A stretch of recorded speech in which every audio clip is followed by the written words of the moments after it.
housed some coaching legends. Frank Broyles brought his hogs. Vince Dooley, his dogs. Terry Donahue in UCLA. Tom Osborne in the Huskers. Bear Bryant's final game. Today, another legend paces the sidelines. LaVell Edwards in BYU, his 21st bowl game. And they come to Memphis to see the King. Shaun King leads a Tulane parade that is marched to a perfect tune. At 11-0, Tulane has a shot at perfection. It's the 40th AXA Equitable Liberty Bowl. Number 10 Tulane and BYU go walking in Memphis. Next. 40 years they've been playing this football game, and today the AXA Equitable Liberty Bowl has got an undefeated team. The BYU Cougars against number 10 Tulane.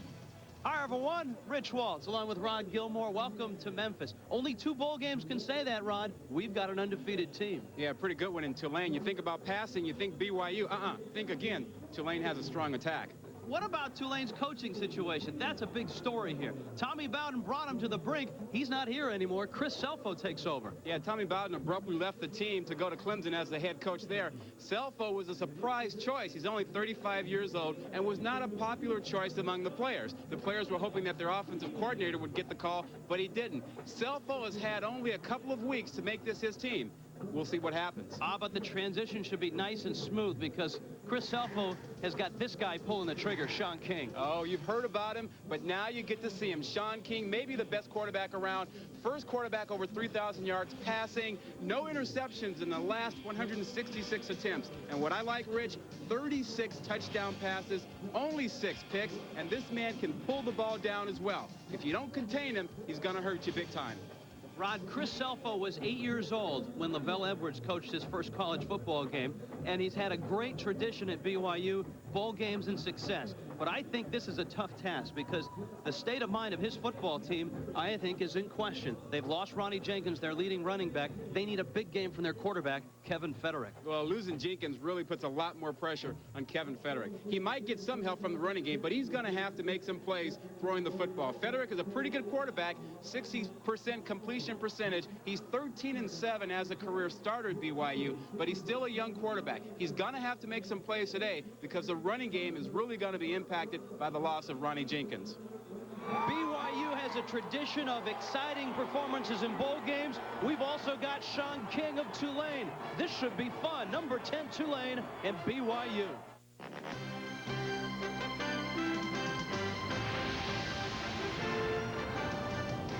ESPN's exclusive presentation of Bowl Week and the 1998 AXA Equitable Liberty Bowl is brought to you by Excite. Excite.com, where you go when you go online. Liberty Bowl filling up in Memphis. The Green Wave have arrived as well. Tulane and BYU on a crystal clear day in Memphis. Down to the sidelines and Holly Rowe. Holly? Gentlemen, you talked about the tough head coaching situation for Tulane. Well, Chris Selfo did one thing that was important. He asked the coaches that got these kids to an 11-0 season to stay. And he's been very hands-off in practice. He hasn't blown a whistle or yelled at any kids. In fact, he hasn't gone to the meetings. He's taking the approach that these assistants got them here, and they need to do their job today. Chris Selfo got some advice from LaVell Edwards. He said that yesterday, if he was Chris Selfo, he would simply fold his arms on the sideline and don't screw it up. That's something LaVell Edwards has been doing for 27 years. 21 bowl games for Edwards at BYU, third winningest active coach in college football. And he brings a pretty good defense into this ball game, Rich. You know, you think of BYU, you think about quarterbacks, but they have a pretty good defense, and it's going to be tested today by Shaun King in the Green Wave. Edwards and the BYU defense that you spoke of, 5th in the NCAA in overall defense. It's been an interesting season for BYU. It opened with a loss at Alabama. They had a big win over Arizona State, a dramatic win over Utah to put them in the WAC championship game. There's your weather, 43 degrees and a wind chill that will bring it down to 32. BYU, of course, defeated in the WAC championship game. Tulane, a perfect 11-0. Conference USA champions. Tulane won the toss and deferred. BYU wants the football.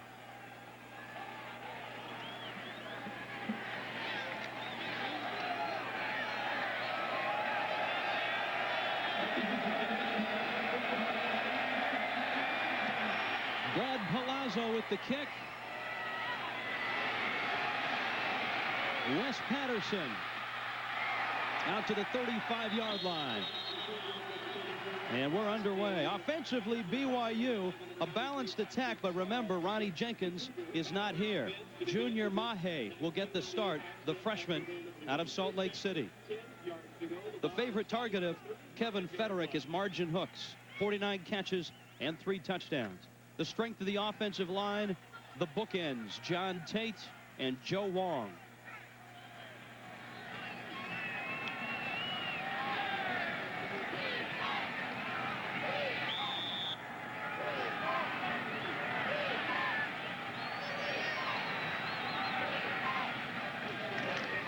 Kevin Federick.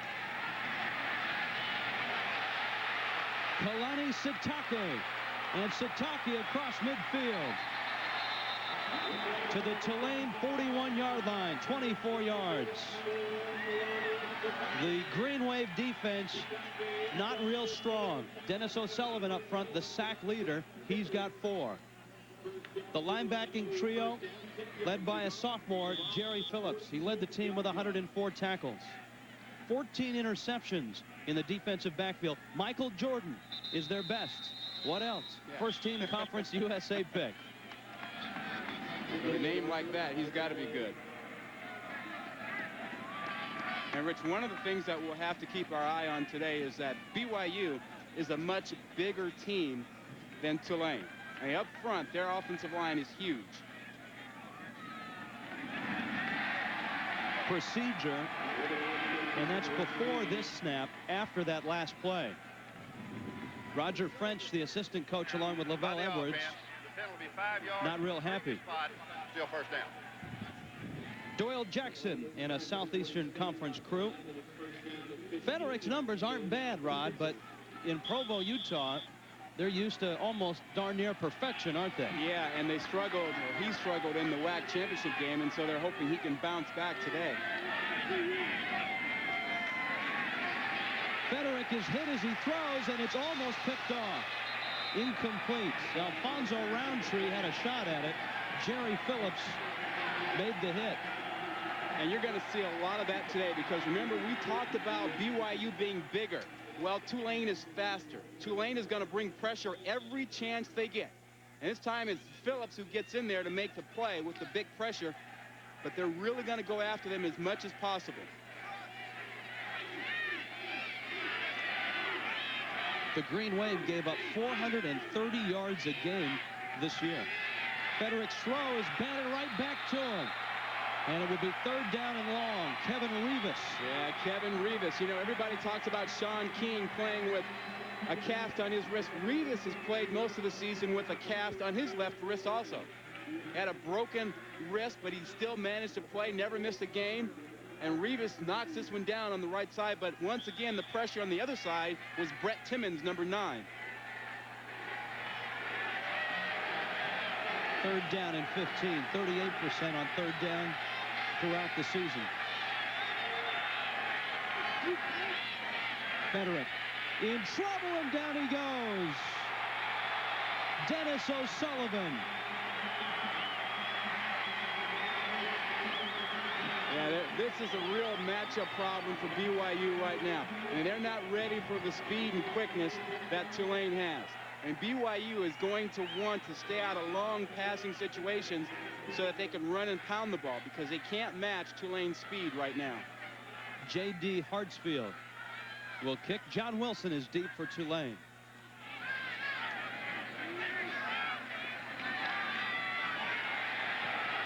A bad snap and a bad kick, but a good roll for BYU to the 17-yard line. All right, here's the Tulane offense. Blink, you might miss it. They run the no huddle. Tony Converse will rotate with Jamaican Dartez at that tailback spot. Your receivers are both real good. B.J. Franklin, their leader, 74 catches, but Jawan Dawson's got 68 catches. The offensive line anchored by Bernard Robertson, first team Conference USA pick.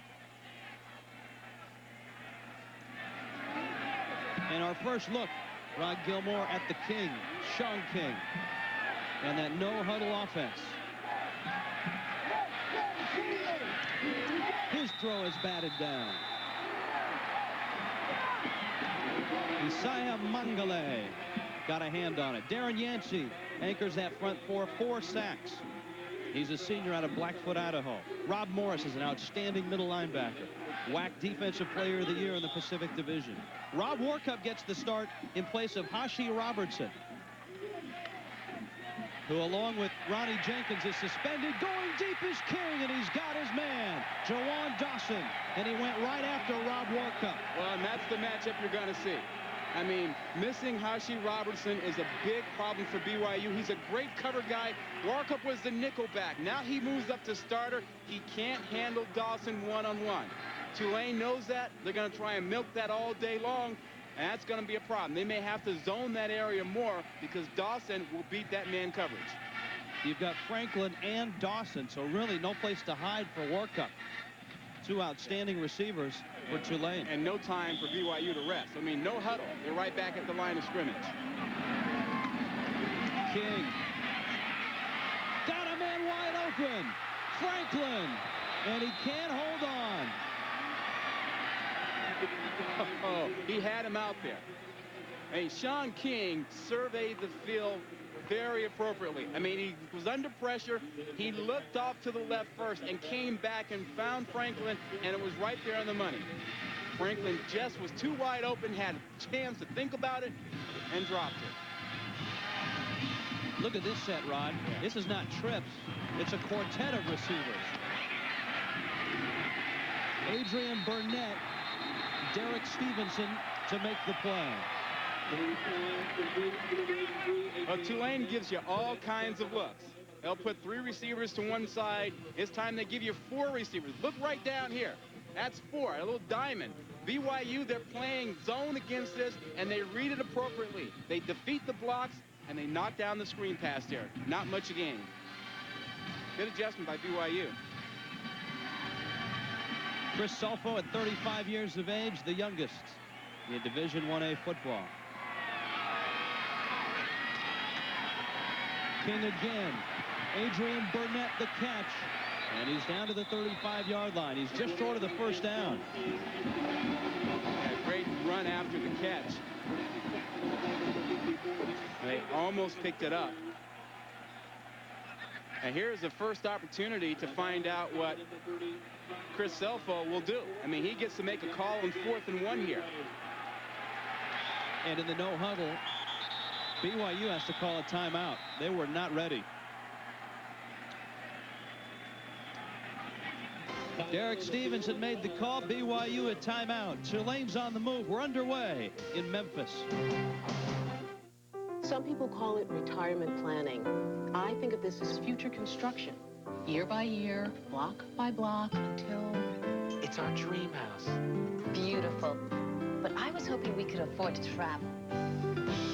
This plan can help make it happen. We can even make sure you've got worry-free income for life. AXA, dynamic vision, Equitable, a trusted resource. Call us. Equitable is a member of the Global AXA Group. There's something special about the folks who work at AutoZone.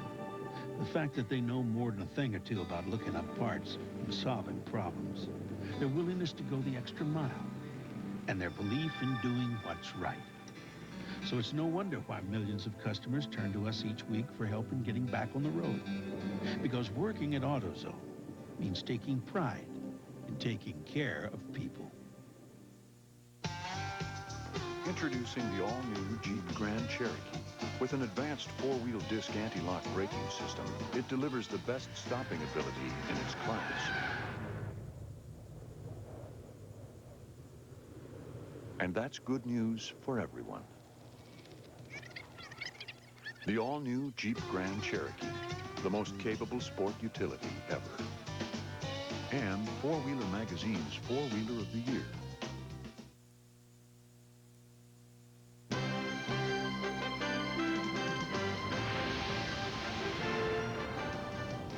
ESPN's exclusive presentation of Bowl Week and the 1998 AXA Equitable is presented by AXA and the Equitable. Start building your financial future today. And in part by the all-new Jeep Grand Cherokee, the most capable sport utility ever. Elvis slept there. That was Graceland. On 4th and 1 now. Tulane on a quick shift. A little no-huddle look. Play action going for the big one, and it's incomplete. They gambled. Mike Turner, the tight end, was not open. And that's Rich Rodriguez, we tried to show you up there in the booth, the offensive coordinator. He's right here. You can't see him there. Now you see him. And he makes the calls. It's his offense that's being run now. Chris Selfo, the new head coach, will make all the important decisions on 4th down and whether to go for it, but the play selection belongs to Rodriguez. And you can see he's getting on the phone right now, and I'll bet Sean King is on the other end of that. That's a story that will develop throughout the day, but the position that Rodriguez has been put in by this coaching change is a very awkward one, to say the least. BYU second possession. Federick's throw. A sliding catch is made nicely by Ben Horton.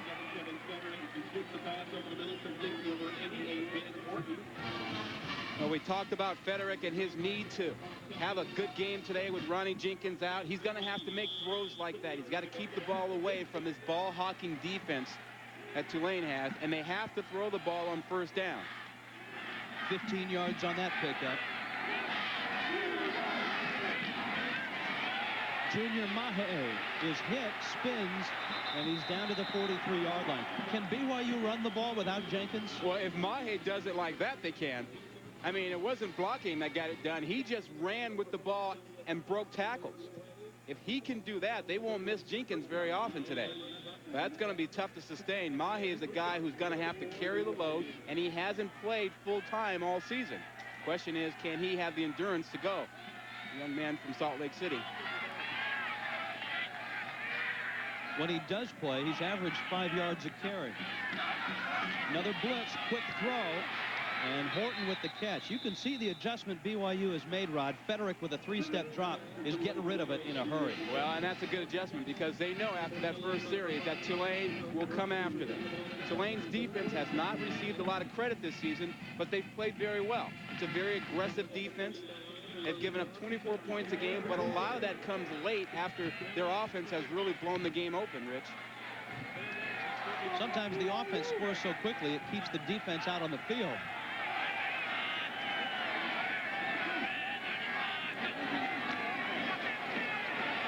No flag. Federick's throw is caught by a diving Tavita Ofohangawe.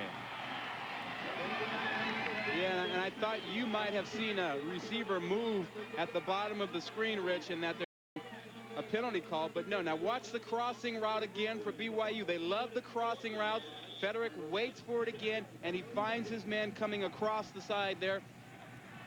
Meldon Barnes, the free safety, on the coverage. Ofohangawe, a very good tight end, and BYU will use him.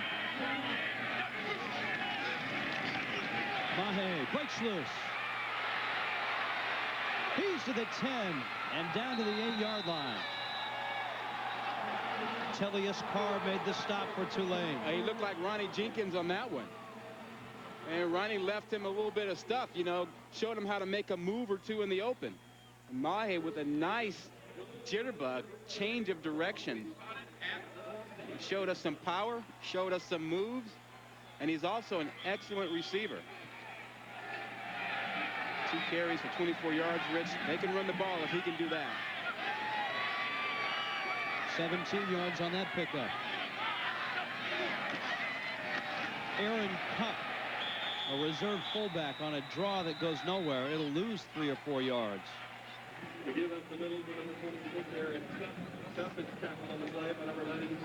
Mitch Mouton made the stop. Well, and you know what Tulane is doing? You take a look at their defense. 396 rush attempts. A quarter of them, 25% of the time, they have tackled the running back in the backfield. And that tells you that they come after you. They blitz you, they attack, they don't sit still. They're small, but they're aggressive.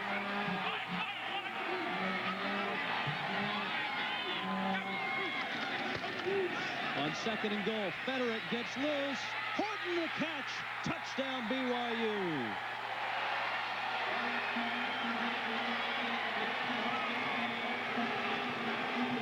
And Kevin Federick paid the price.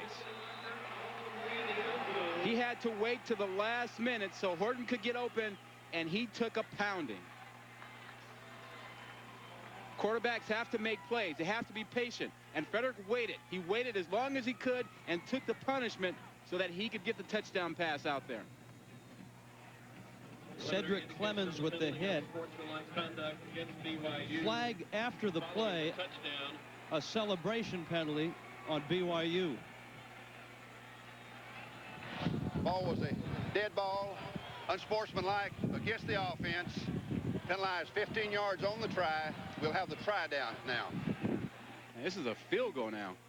You know, Rod, there was an unsportsmanlike celebration call that figured prominently in the BYU-Utah game when Utah was driving for what could have been a game-winning field goal. That call went BYU's way. This one is on BYU. Owen Potchman.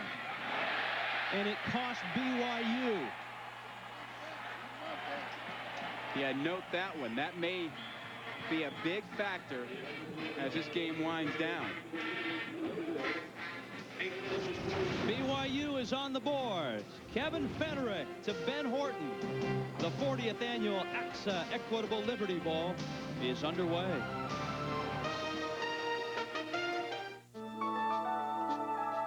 I can help you plan ahead and make sure you have money for things like the kids' education.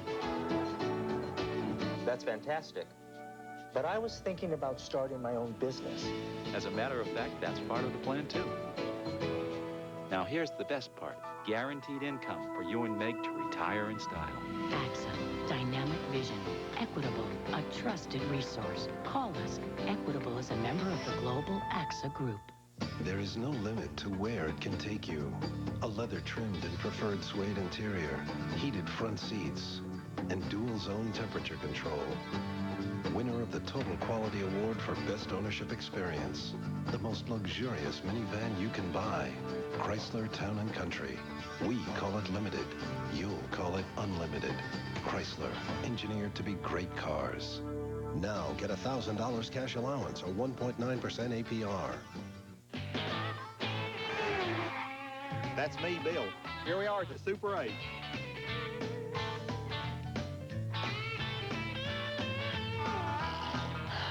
For reservations, call 1-800-800-8000.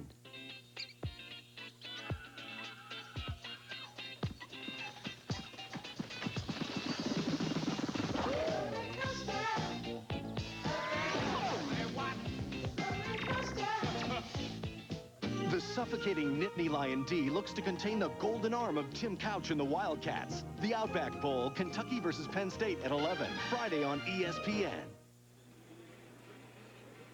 Kevin Federick took the hit on the touchdown pass. Rod, they're looking at him. He was woozy on his way to the sideline. Yeah, he was down on the field for quite a while before they got him up, and now they're checking him to make sure that he doesn't have a concussion and that he understands what's going on out here. He's a tough kid. You know, he has taken a lot of heat, but remember, he's played with a very young offensive line from the start of the season. Well, keep in mind, he's played a lot sooner than Jim McMahon and Steve Young and those guys. John Wilson from the 9.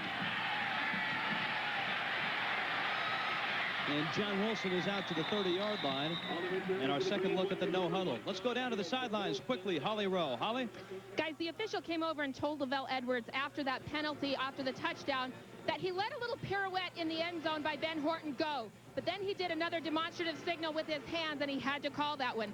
Norm Chow, the offensive coordinator, called all of them together and said, look, guys, this is going to be a close game. We cannot have any of that junk. Thanks, Holly. A costly penalty. Owen Potchman's extra point was missed. And Sean King and the Green Wave back on offense. Movement and flags. You know, Rich, the last time Tulane had the ball, we started talking about Rich Rodriguez, the offensive coordinator, who is in an awkward position and runs this offense here for Tulane. Rodriguez, the players felt, was the guy to replace Tommy Bowden. The players wanted him. He felt he was in a position as the offensive coordinator to take over. However, Tulane went outside the program and hired Chris Selfo, who had ties to the program, certainly. Rodriguez is going to Clemson to join Bowden. The players, and in particular Sean King, convinced him, begged him to stay for this football game, and he did. Yeah, exactly. And he says that he feels no loyalty towards the university, but he's loyal to the kids, and in particular to Sean King. And he wanted to be here for this game to help them out. But hey, after this game is over, the coordinator is gone. A little draw. Our first look at King's wheels, which are good ones, and he's across the 35 to the 37-yard line. Quarterback draw, number one play BYU has to stop. And Sean King is a double threat. I mean, he can run the ball. You see the 524 yards rushing and 10 touchdowns on the ground, 3,200 yards passing. When you face a guy, Rich, that can throw it and can run it, it really keeps you on your heels as a defensive player.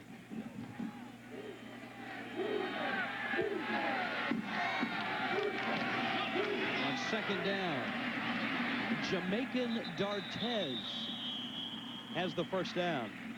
And the Green Wave moved the sticks. You know, Chris Selfo told us that the thing that really surprised him when he got to Tulane was just how small the players are. Jamaican Dartez is one of those small players. He's only about 5'7", 175 pounds. And Selfo is used to bigger players, particularly linemen at Georgia. Doesn't have that here.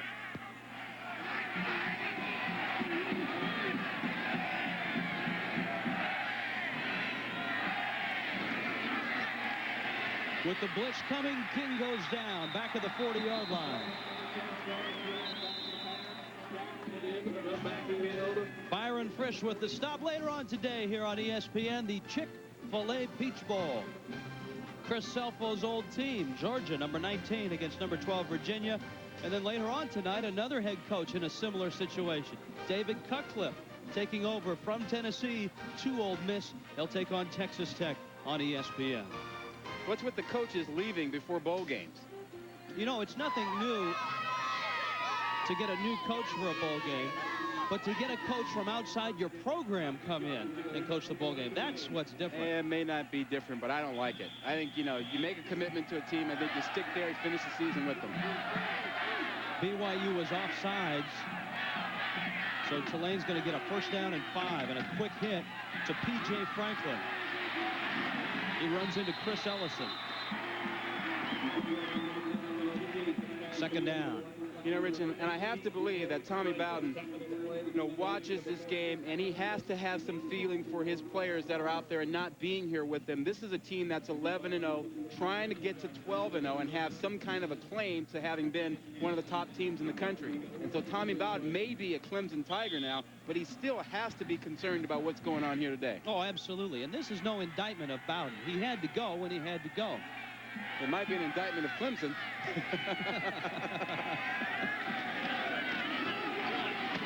Dartez lost the ball. It's loose. And Tulane got it back. Rob Morris with a big hit. Yeah, is that any surprise? And Rob Morris, the WAC's Defensive Player of the Year, is a big-time player. And that was a big-time hit. Bernard Robertson made the recovery. And you want to know where the ball is? Just watch 44 White. He always goes to the ball. Right there, shows up. You see how far back he knocks Dartez?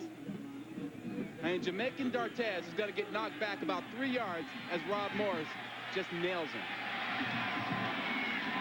King to the air has his man P.J. Franklin. And Tulane continues to move the football, Rod. They've got a first down in BYU territory. Well, and doesn't this hurry-up offense remind you of the Buffalo Bills a few years ago with Jim Kelly pulling the trigger? And they come to the line of scrimmage. They don't give you a chance to catch your breath on defense. They don't always run it quickly, but they make you stand out there in your position. You don't get a chance to huddle up. You don't get a chance to bring in new players on defense. Was it Sam Weish at Cincinnati that really started that? I think you're right.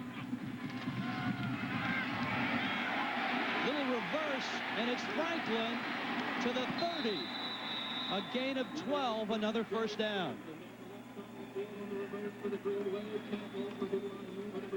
P.J. Franklin, a dangerous guy, whether you throw it to him or give it to him. Hey, watch your quarterback right there. Watch Sean King now come back and get a block, which is going to spring Franklin on the reverse.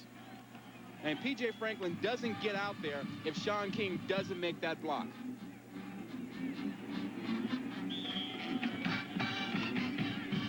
This is about the part of the field where Tulane's first drive ended. They were unsuccessful on a 4th down. This time an inside handoff. Tony Converse, the sophomore, with his first carry. And pushing and shoving erupts right now.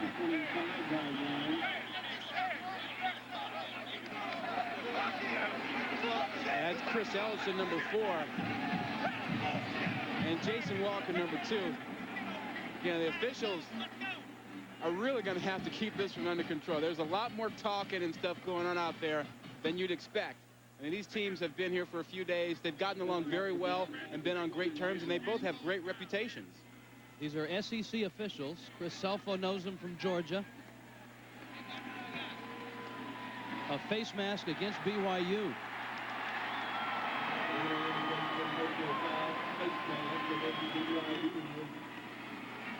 Brad, let's take a look and see if we can find out exactly what happened. Yeah, action's going to be over here on this side as it comes down there. That's where you want to focus your attention. Watch the end of the run from this angle here, and you're going to see some pushing around. There's the push from behind, and that looked like it was, I couldn't tell if that was 44 Morris. It was. It was Morris, and huh? that was the face mask, too. Yeah. And Stevenson, Derek Stevenson was in there also, 54. It's a big penalty because it moves the football to the BYU 12. And it looked pretty cut and dry, Rod. It looked like he had him by the face mask. Same play. This time Converse goes down at the 14. Ed Keel made the stop. You know, Rich, the problem for BYU when they match up is not really so much the outside receivers, but the inside receivers for Tulane. I mean, when you have Franklin inside on a linebacker, that's a mismatch. Or sometimes they will take one of their running backs, like Tony Converse, and put him in that slot, and that's a bad matchup for BYU. Tulane will use 6 receivers, and they can all run. King to the end zone. Franklin can't get it. Well, that's the matchup we're talking about. And you get Franklin, who's a great receiver, on an inside cover guy, Walker, who's a free safety. That's not a good matchup. You want corners covering receivers. You don't want to have Ellison, a strong safety at 190 pounds, against a quicker, smaller man like Franklin, who's 164 pounds and cat quick. 3rd down and 2. King for the end zone. Again for Franklin. And again it's overthrown. Yeah, good job that time by Chris Ellison as he was really running so hard that he pushed Franklin towards the corner of the end zone, and that ball was overthrown a little bit. That's a real tough assignment for Ellison. And so far he's come up with 2 victories on it. Now Brad Palazzo, who was the best field goal kicker in Conference USA 2 years ago, struggled a bit this year, is on.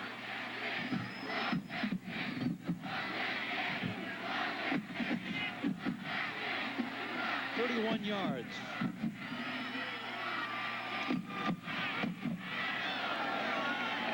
And it's good. So the Green Wave on the board. BYU 6, Tulane 3.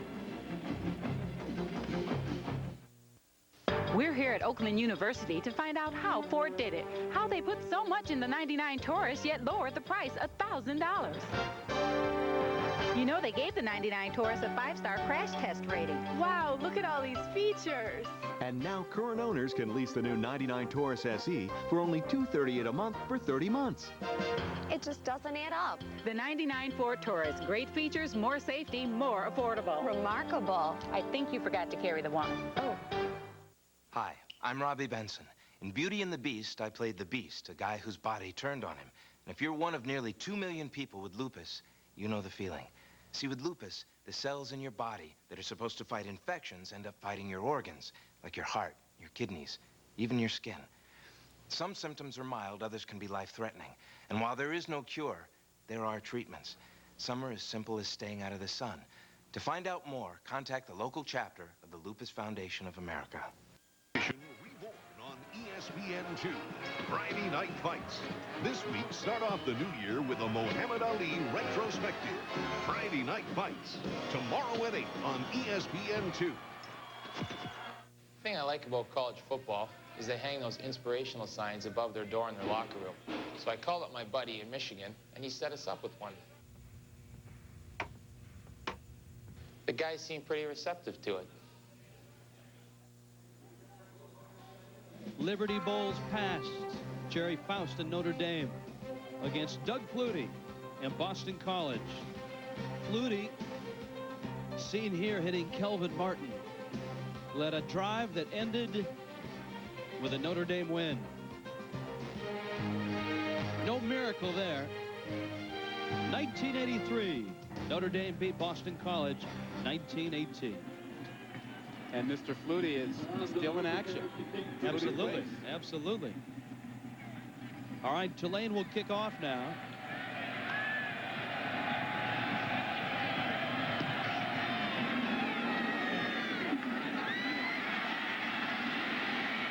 Mike Rigel. And Rigel's got some room. He's out to midfield. And down he goes. Jamal Jones made the stop. Rigel might be hurt.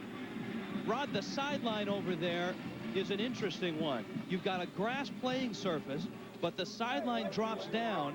That white stripe is very hard AstroTurf. Yeah, absolutely. And going from the soft grass to the hard AstroTurf can have a jarring effect. And he was also thrown down pretty hard over there. But I think you're right. I think going to that surface had a real impact on him. Hey, who's got contain on the left side? Who's got contain? Here's a look. Yeah, watch the end of this thing here. Now he's over and he's thrown down on the hard AstroTurf, and that's the hip that hits right on that hard surface we were talking about. We walked the field yesterday, and that is really hard. It's about an inch lip from the grass down to that white stripe. Just call it concrete. That's really what it is. Rigel, who's a talented freshman out of Lakes High School in Tacoma. Ladies and gentlemen, number 8, Mike Rigel. Well, you probably heard in the background the Tulane assistant coaches complaining about lack of containment on the outside there, which allowed Mike Rigel to get outside and have that long kickoff return.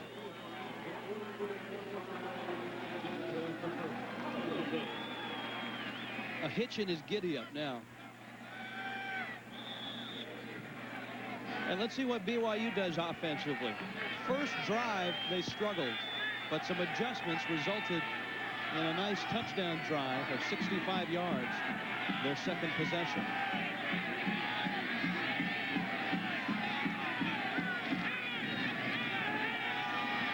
Federer's got time. A wobbler that is caught by Ben Horton. That is a tremendous catch. How about that? That was a knuckleball thrown out there. And Horton has been the man so far. Has one touchdown pass already. Going to beat Michael Jordan this time. You don't beat Michael Jordan very often. But Horton makes this catch. Look at that knuckleball as it goes out there. And that's a tough ball to grab. But Horton comes up with it. Nice shot. Look at that. Anytime you can catch the backside of the football as a receiver.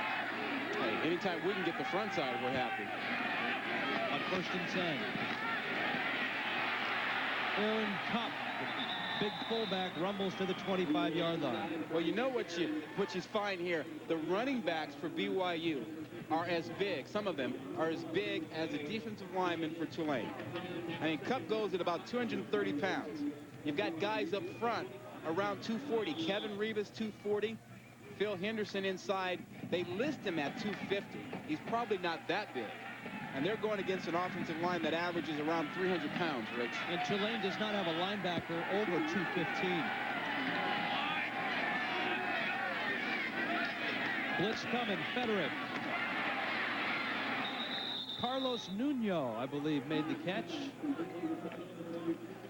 We were talking about that offensive line and the big size difference that they have. Look at that. BYU averages 6'5" and 301 pounds up front. Tulane, the defensive line, gives away almost 50 pounds on average. And in some matchups, Rich, they give away about 80 to 90 pounds. That's going to wear on Tulane throughout the ball game. They're going to try and keep attacking so that they aren't getting pounded. Third down, real short.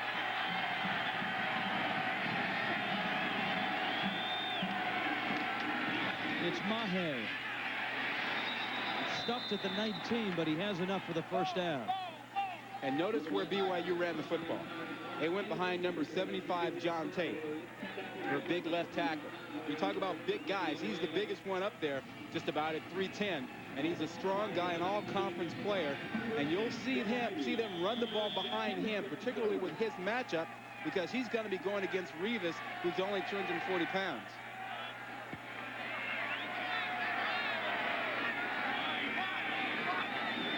On 1st and 10. Federick. Rigel. He may have lost it in the sun. But Michael Jordan, I think, was on the coverage, and he's pretty fortunate that they did not flag him because he never really looked back for the ball from this angle.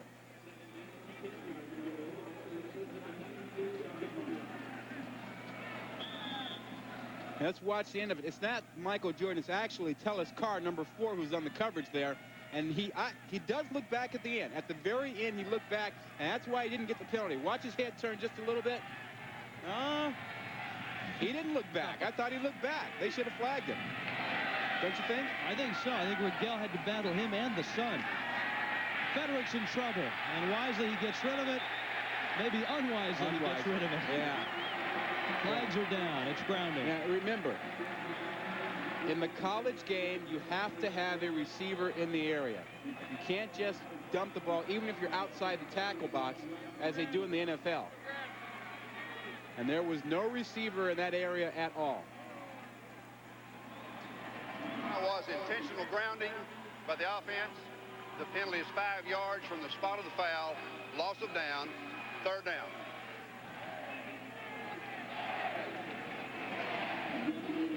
Now he's going to look to his left, and there's the ball, and there's nobody out there. That's a penalty. It becomes 3rd down and 26 now, and they are not in Potchman's range. Federick. Picked off! Michael Jordan! He's 30! He's 10! He'll score! 79 yards!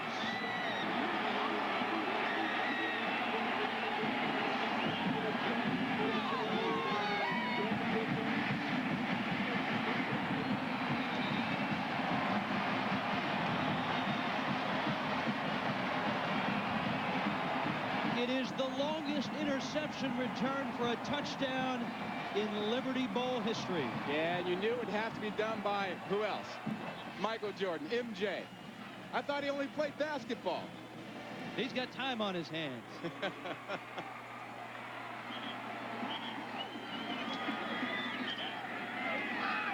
In a big turn of events early on, Norm Chow, the offensive coordinator,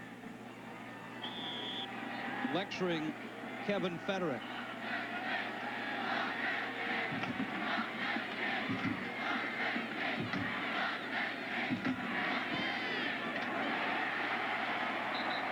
Palazzo adds the point.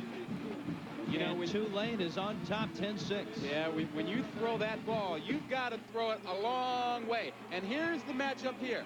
You have to have a strong arm to throw that out. I mean, he's on the far hash mark. Jordan is sitting back in his zone, and look how far that ball has to go. If you don't have a John Elway kind of arm, that ball's going to hang out there, and guys like Michael Jordan will step in front, pick it off, and run it back. But what a great block on Federick by one of Jordan's teammates to get in there. Federick is staring this thing down. He wants his man Rigel, Mike Rigel, the whole way.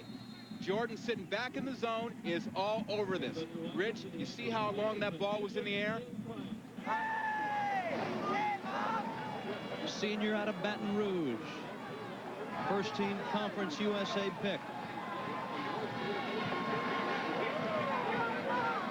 All the people back home in Baton Rouge, what's up? We're bringing home 12-0, baby. That's real. I tell you what was real, his play. It was real good. Tulane trying to finish it 12-0. With a chance to be the only team in the country to say that. Well, and that raises a question. Should Tulane have been included in the Bowl Championship Series?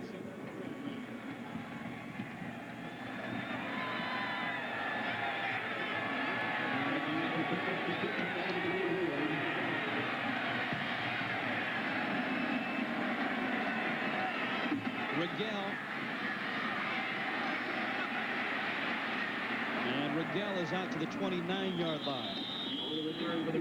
Speaking of Bowl Championship Series, Ohio State and Texas A&M tomorrow at 8:30, the Nokia Sugar Bowl from the Superdome in New Orleans. And you know they're watching this one right down there.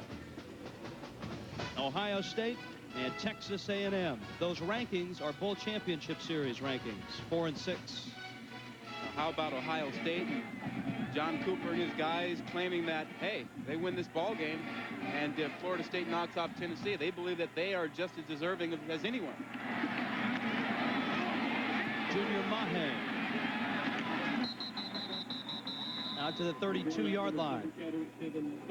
Alfonso Roundtree made the stop. Well, it's important for Kevin Federick right now to get his composure and confidence back after throwing that interception. Very good job by Norm Chad to make sure that he came right back. Norm Chow, I'm sorry, to come back and let him throw the ball. Get him comfortable, get him confident, let him know that you still believe in him. There's Norm Chow. 21 years as an assistant at BYU. It's a veteran staff.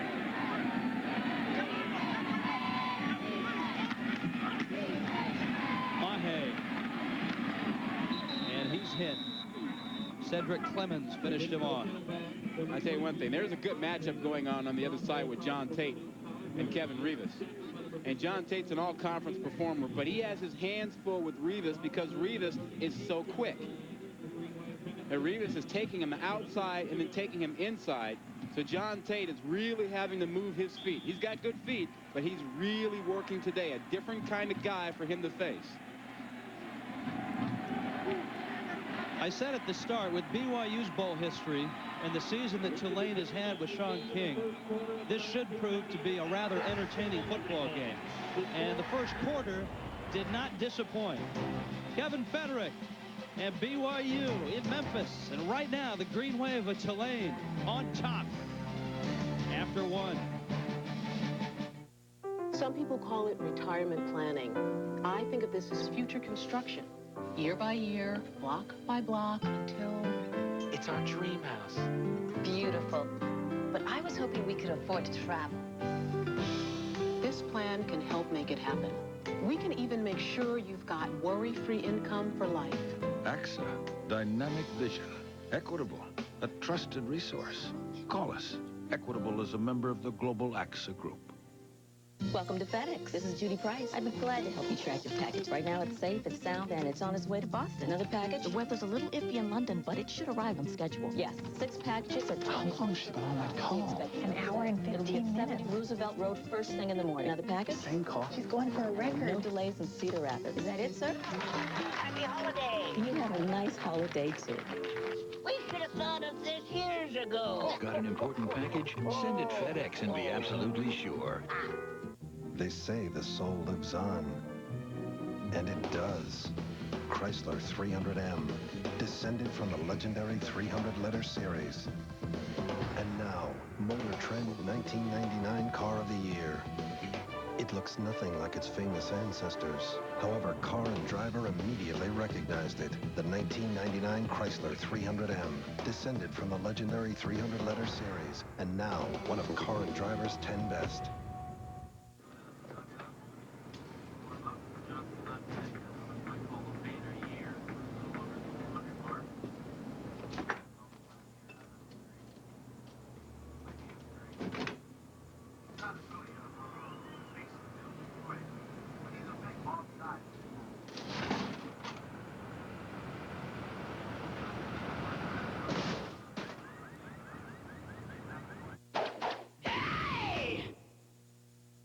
If you could accompany your data on this trip overseas, the experience would be alarming. Local carriers handing it to national carriers, over to cable carriers, until you don't know who has your data. Unless you send it through here, with the one and only company that owns the entire network, local, national, and international. So you know who has your data. OnNet from MCI WorldCom. Ready to start the second quarter. The AXA Equitable Liberty Bowl in Memphis. Rich Waltz, Rod Gilmore, and Holly Rowe. The green wave has rolled in. Junior Mahe has a first down for Brigham Young, who has moved the football on the ground, Rob, but they have gone away from it at times. Yeah, I think if you look at their statistics, they'll decide that they've got to run the ball more. You know, in the first quarter, they carried the ball 8 times for 27 yards. But Mahe was doing a great job breaking tackles. So I think Norm Chow is going to look at his playlist and say, you know, we are kind of doing something well with the ball. Let's run it a little bit more. Let's take a little pressure off Federick some, because he's getting pounded back there.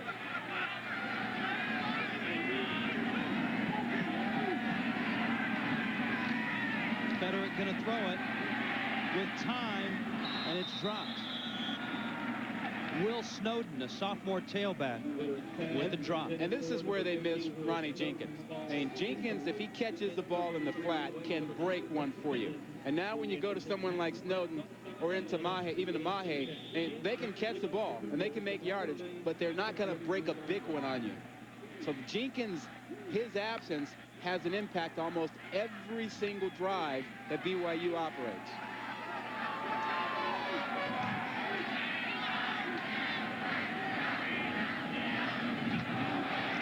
Tulane is offsides, flags down.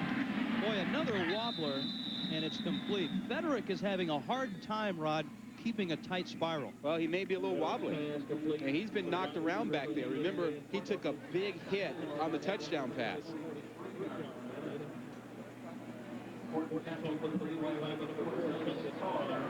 The completion is to the Tulane 47. It's not enough for the first down. So BYU has a decision to make. Do they want 2nd down and 5 or 3rd down and 2? Probably 2nd and 5. That's a pretty good run or pass situation.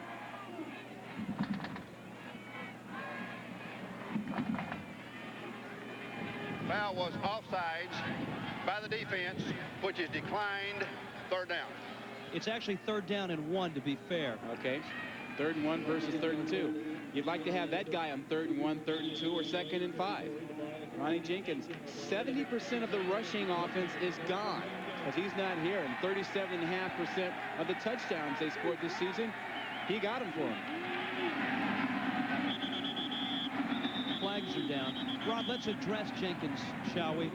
Honor code violation, which is not just for the football team, but for the entire institution at Brigham Young University. And he's been expelled from school, though he is appealing. Yeah, and it's actually the 2nd honor code violation I think he's had in the last 3 years, which is why he was not suspended. He was expelled. He was suspended the first time a couple of years ago. Down to the sideline, Holly Rowe. Holly? Guys, some of the assistant coaches for BYU told me that Ronnie Jenkins is at home watching this game today with his uncle in Castaic, California. His only option right now will be to declare for the NFL draft, something he did not want to do. He wanted to get his education, and he said he's heartbroken. He called him at the hotel this week, and he's heartsick about it right now. 3rd down.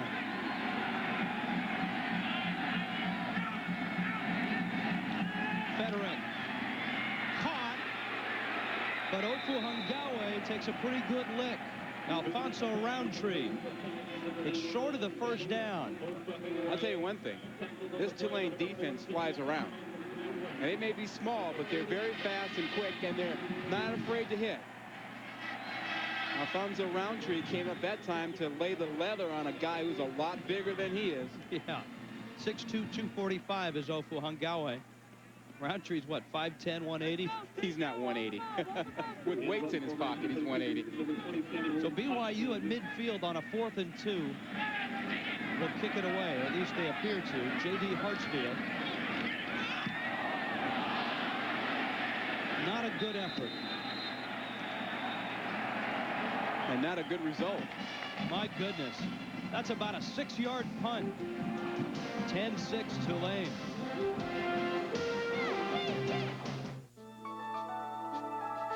I can help you plan ahead and make sure you have money for things like your kid's education.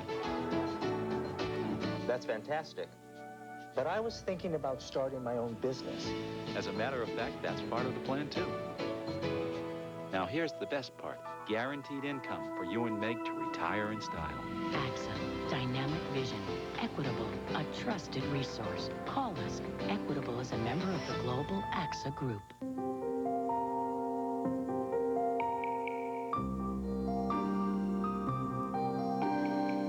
Just a reminder that with options like traction control, anti-lock brakes, and all-wheel drive, Dodge Caravan is good on ice, and snow, and slush, and rain, and mud, and dirt, and now get 1,000 cash allowance or 1.9 financing on Caravan. Merry Christmas. Peter! Merry Christmas.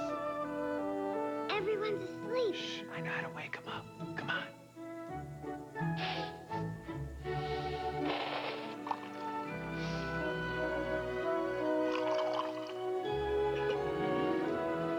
Peter. Oh, you're home. I missed you, Mom. Happy holidays from Folgers.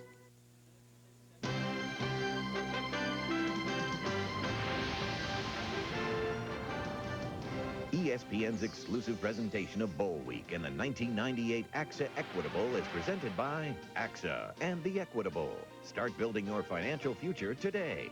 And in part by the new Dodge. It's about change. A crisp day in Memphis, a break from the snow and the ice that much of the country has been under.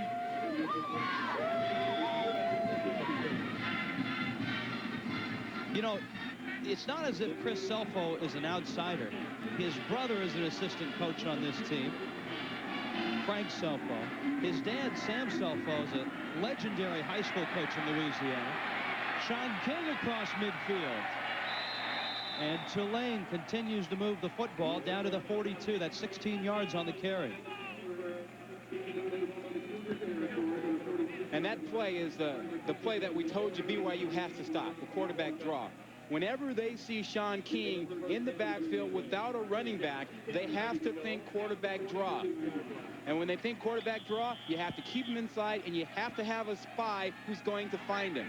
Problem is, he's quicker than most of the spies they have. Inside handoff to Tony Converse. Brad Martin made the stop for BYU. Yeah, this is where it could be trouble for BYU if Tulane is able to start running the ball some. If they can get you off balance a little bit with Tony Converse running the ball, then Sean King is going to eat you up down the field. I still think the big problem for BYU is matching up with those inside receivers. They're likely to get hurt by that.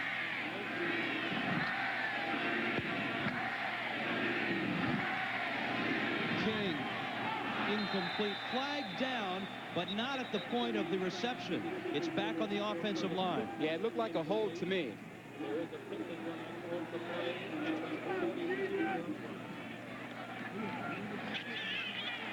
Holding against Tulane. Let's go down below to Holly Rowe. Holly? Guys, I'm standing by with a special guest. This is Harris Jones, and Harris is a young man who was the second runner-up in the Wendy's High School Heisman last year, but then something tragic's happened to you, but you've been able to fight back from the leukemia you were diagnosed with, haven't you, Harris? Yes, it's, you know, when I first found out about that I had leukemia, it was like, first I thought it was going to be so devastating and everything, but luckily St. Jude Children's Research Hospital, and it's really been a good experience for me because not only I'm my only child, and it feels like with all the smaller kids, I feel like that I can be somebody's big brother at times, and it's really been a good experience for me, and they've really taken good care of me.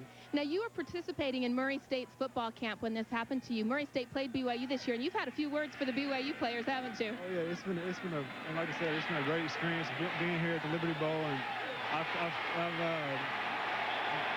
kidding around with several BYU players that if I was at Murray State, it could have been a different outcome at this year's game. So a couple of inside jokes have passed the coin toss, so it should have been fun. All right, well, Harris has been benefited greatly by St. Jude's Children's Research Center, and he is very grateful for their help and support. Rich, back to you. Thanks, Holly. And Kerwin Cook is very thankful for Sean King in this nice throw. Yeah, and Kerwin Cook is a guy who gets overlooked, but he had a huge game against Louisiana Tech in their final game of the season, and he comes up with a nice catch here. The ball that was underthrown, he manages to get his body in between two defenders and come up with it. Converse is stopped. Jason Walker made the hit. You're right, Rod. Cook had 9 catches for 171 yards against Louisiana Tech. And see, the problem is you have good receivers on the outside with Jawan Dawson and P.J. Franklin. And when you double those guys, you leave Kerwin Cook in single coverage when he comes in. And King, 6'11" today, will certainly go to Cook.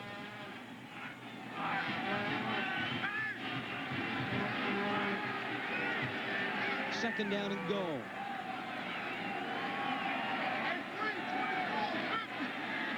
King obviously changing the play. Blitz coming. Converse swallowed up at the 3. Chris Hope. What a great job by Rob Martin. Brad Martin did a great job of disguising his blitz. He was out there to the outside and was not showing it. And then he waits to the last minute to come in. He's out this side here. You can't see him right now, but he's going to show up at the last minute. Here he comes right now. Sean King didn't know he was coming. He comes in to make the play. Third and goal. King escapes. He's in. Touchdown, Tulane.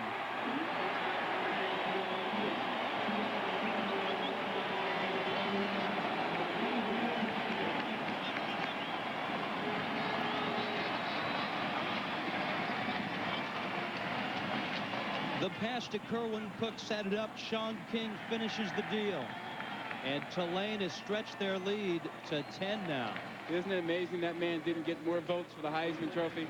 He's a tremendous quarterback. He can beat you so many ways.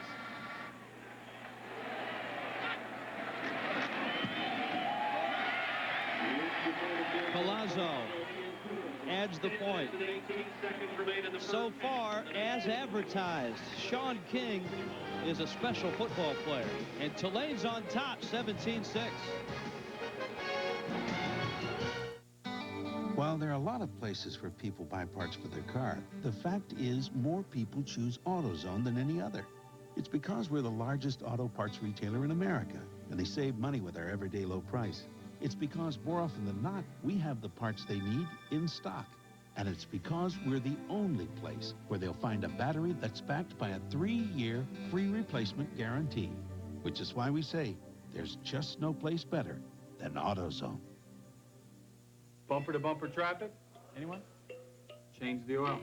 Endless construction? Scooter. Change the oil. High cholesterol? Change the oil. Every driving adventure is an opportunity to win one of 100,000 prizes found hidden under the caps. Specially marked Pennzoil Motor Oil. Trips to ESPN sporting events, the ESPYs, merchandise from Pennzoil and ESPN can be yours if we change the oil. He twists, turns, and scores. No matter what you drive, import or domestic, Pep Boys has your battery. Get any ProStart 75-month battery from $39.99. ProStart name brand quality batteries starting at a low price of just $39.99. Pep Boys. Cars like us. People love us. It's always been my way or no way, right? So when I go away, I stay at Super 8. I want it comfortable. Am I right? I want my VIP discount and friendly people. But not too friendly. Life's great at Super 8. A whole new era in college football begins. The Bowl Championship Series. Coming January 1st, only on ABC. Sean King and Tulane on top of BYU, 17-6. There's your scoring drive. Kerwin Cook's 47-yard catch helped set it up.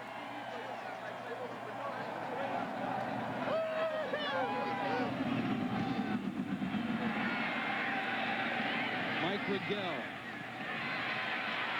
And Rigel out to the 38-yard line. This was the big play, Rod, in that drive. 47-yard pass, Irwin Cook. A quick roll right, and then King just lets it fly, but it's still underthrown because Cook gets out there so far, but he makes a nice adjustment in between two defenders to pick it up, and that set up Sean King on this play that BYU has still not stopped the quarterback draw. And remember, see that left hand of his? He's playing with a cast on a wrist that was broken in the 3rd week of the season. Yeah, he put up all those numbers with a broken wrist. Federick steps up. This one is complete on the sidelines. Kalani Sitake with the catch. You know, Tulane's defensive coordinator, Rick Smith, told us that if his offense could get a lead, he knew his defensive guys would not allow BYU to come back. And he believes that's the case because if he can force them into a passing game, he matches up better against BYU than when BYU is comfortable pounding the ball because BYU is so much bigger and stronger.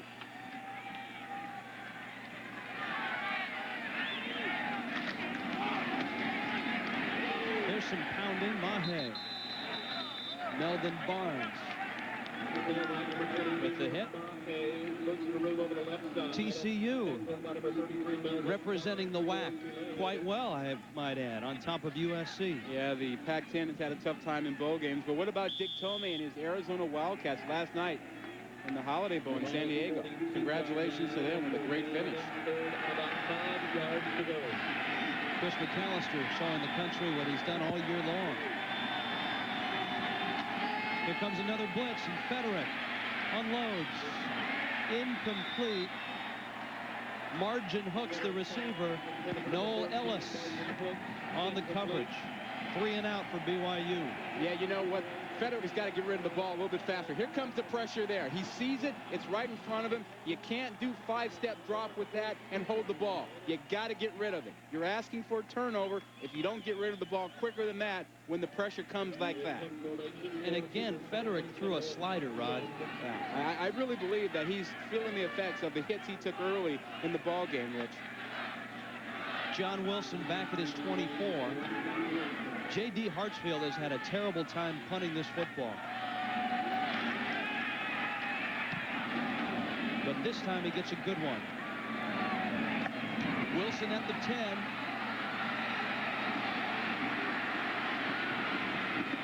And Wilson still on his feet to the 18-yard line. 48-yard kick and a 9-yard return. How did Wilson do that? The Green Wave making their presence felt in the company of the King in Memphis.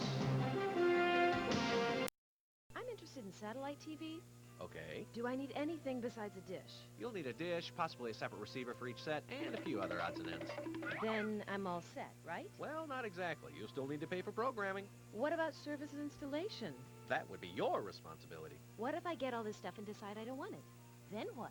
Well, you could bring it back. Satellite dish returns. Please take a number and step in line. If you're thinking about satellite TV, you might want to think twice. Comcast, everything you connect with. As 98 draws to a close, there's just one thing left to do. Party to the nines. On New Year's Eve, Comcast counts down to $19.99 with a live party from Disney MGM Studios at the Walt Disney World Resort, featuring the unstoppable Margaret Cho. He's so funny. Groove with Jefferson Starship. It's another Comcast original. This New Year's Eve, party to the nines with Comcast. The countdown starts at 9/8 Central. Be there. Championship, the Fiesta Bowl. But before you watch number 1 play number 2 Monday on ABC, watch ESPN Classic on Sunday for the best number 1 versus number 2 games of all time. The 93 Sugar Bowl, the 83 Sugar Bowl, the 79 Sugar Bowl, and the 75 Rose Bowl. Warm up for the Fiesta Bowl with 4 historic number 1 versus number 2 battles. Classic Championship Series. Sunday, January 3rd, only on ESPN Classic. To get ESPN Classic, call 1-800-CLASSIC today.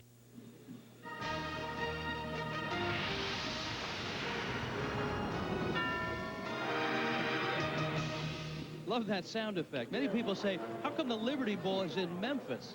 It started in Philadelphia. 5 years in Philadelphia, 1 year in Atlantic City. In fact, Utah, the University of Utah, played in Atlantic City, and then it moved to Memphis in 1965. Tulane with the football and the lead, and looking quite impressive, I might add. Tony Converse is out to the 24-yard line.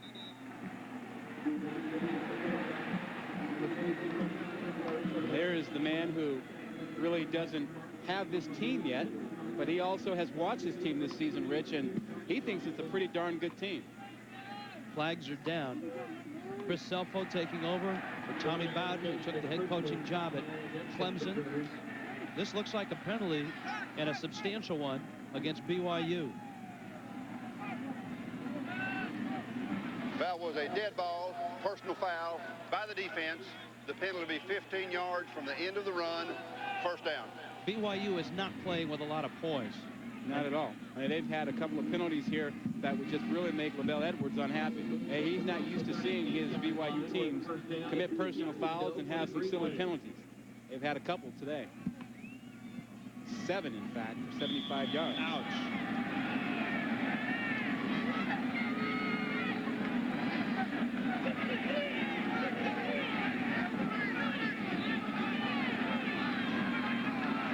Sean King. Gonna stretch it again. This time he threw it behind Kerwin Cook.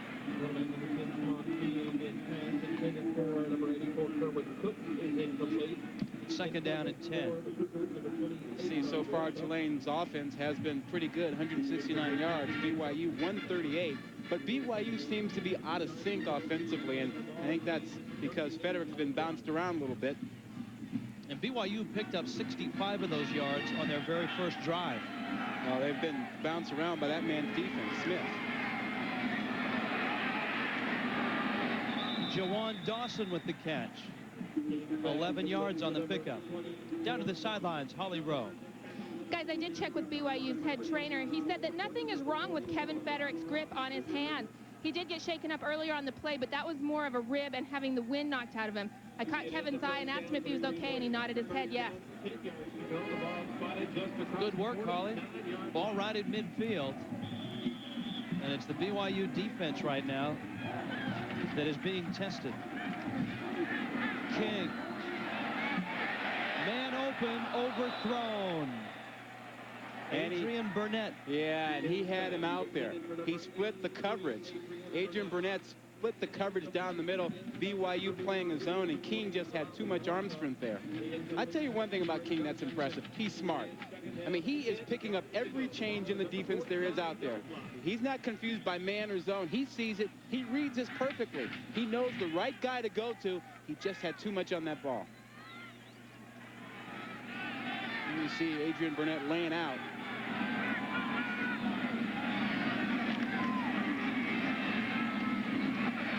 A nice throw to the sideline. That's Kerwin Cook. Short of the first down. It'll bring up third down and about a yard. Well, we talked about King being smart. It was evident there again. He knew the blitz was coming from the left side, so he made sure that he was able to roll to the right side. He knew he'd have a receiver over there and delivered the ball. And this guy is showing you that he can run it, he can throw it, he understands the defense, he understands his offense. He's the complete package right now. And that man, Rich Rodriguez, is very happy to have him. But he won't have him when he goes to Clemson. Straight ahead on third down. And close to the first down.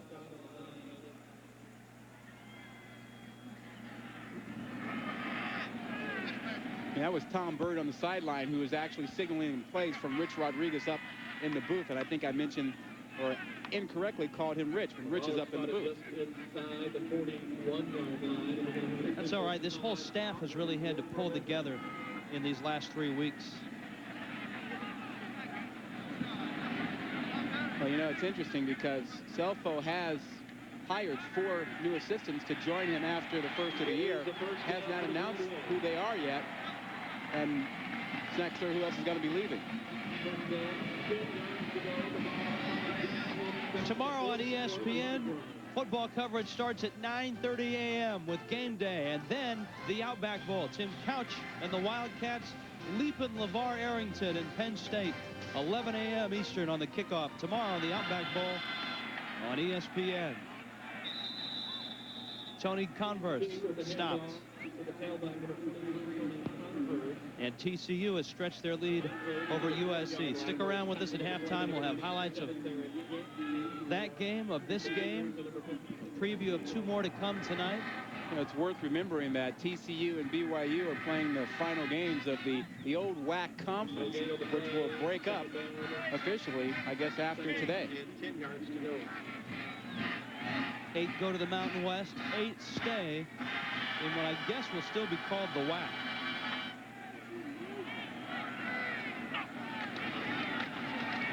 Converse on an inside handoff, and down he goes. Byron Frisch, the junior out of Bonita, California. Oh, yeah, and he just made a heck of a play. And he used his strength to his advantage. And he's 270 pounds. And that's as big as the offensive lineman for Tulane. Now, he's in the middle here. You'll see him make his move and just get up there. Byron Frisch, 93. And he's one of the players that had so many kids around the hotel we saw this week. And he's married, has a son. I don't know how many kids were at that hotel, but there are a lot of married players at BYU. Yeah, the traveling party from BYU has players, coaches, and lots of family. And babysitters. Yes. King, lots of time for Franklin, and it's broken up.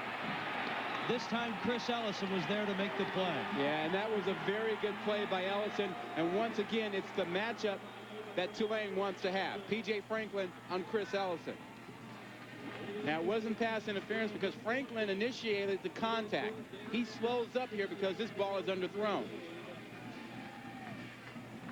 Now, Sean King told me yesterday that he didn't really like cold weather, and that cold weather may be affecting his grip and his feel on the ball. He's not throwing it all the way out there.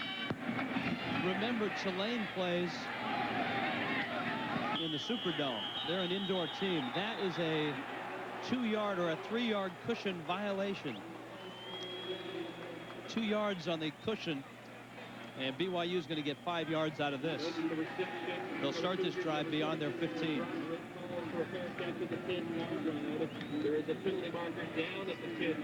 From Memphis, the Green Wave on top of BYU. We're back after this. Some people call it retirement planning. I think of this as future construction. Year by year, block by block, until... It's our dream house. Beautiful.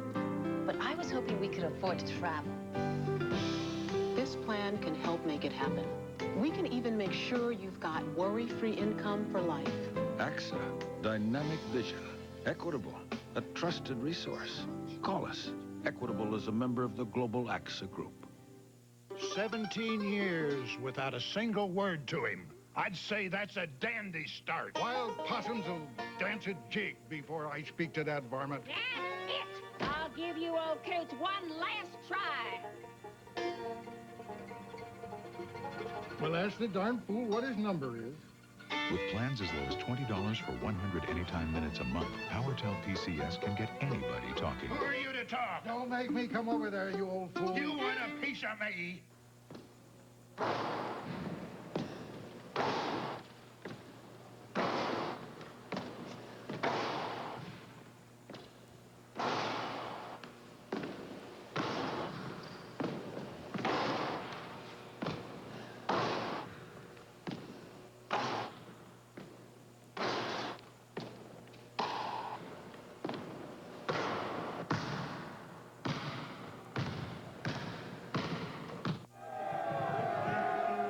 The folks that have come up from Tulane are pretty happy right now.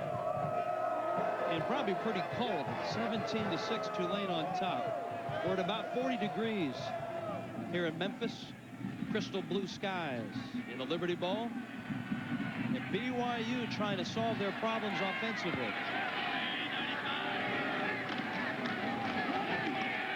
Junior Mahe. And Mahe out to the 20. It's a gain of 5. Second down and 5. Well, Mahe really has been a bright spot for them offensively. You remember he stepped in for Ron, and he's done a pretty fair job. And he's breaking tackles, but he doesn't give you the big play. He won't take it 60 yards like Ronnie Jenkins can do. but he can certainly get you 4 or 5 yards and catch some passes, and they've got to get him the ball a little bit more, I think. Second down 5. Mahe hit once and twice. Brett Timmons on the stop. Well, BYU has to feel like if they can keep this game close and they can keep pounding, they will wear down Tulane. And Tulane is just physically so much smaller that at some point in time, the pounding is going to have an effect on Tulane. But it won't have any effect if Tulane gets up by a lot, Rich. And that's the real danger for BYU. Although bowl history would tell you that BYU has made a few comebacks in their days. Timeout. And it was called not by Federick, it was called by Junior Mahe. Yeah, I think Junior Mahe looked up and saw the clock winding down, and Federick probably didn't see it. This is as unorganized as I've seen Brigham Young offensively in a long time. Game by game, Tulane. Here's the knock, Rod. Only 2 teams on this schedule have a winning record. Yeah, that's true. But, you know, they put up some pretty impressive numbers, and they're playing pretty well today. And anytime you can win every game that you line up and play, it means something. Particularly, look what they did in the middle. They played Southern Miss and Louisville. Both are bowl teams, and they handled both of those teams.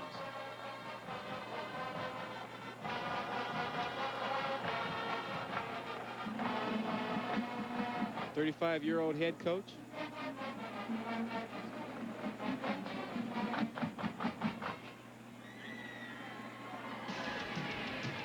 Three of the top 4 teams in the nation on ESPN2 this Sunday. It's college basketball, my friends. Number 2 Duke, number 4 Maryland at 1:30 Eastern. And then Marquette takes on the Bearcats.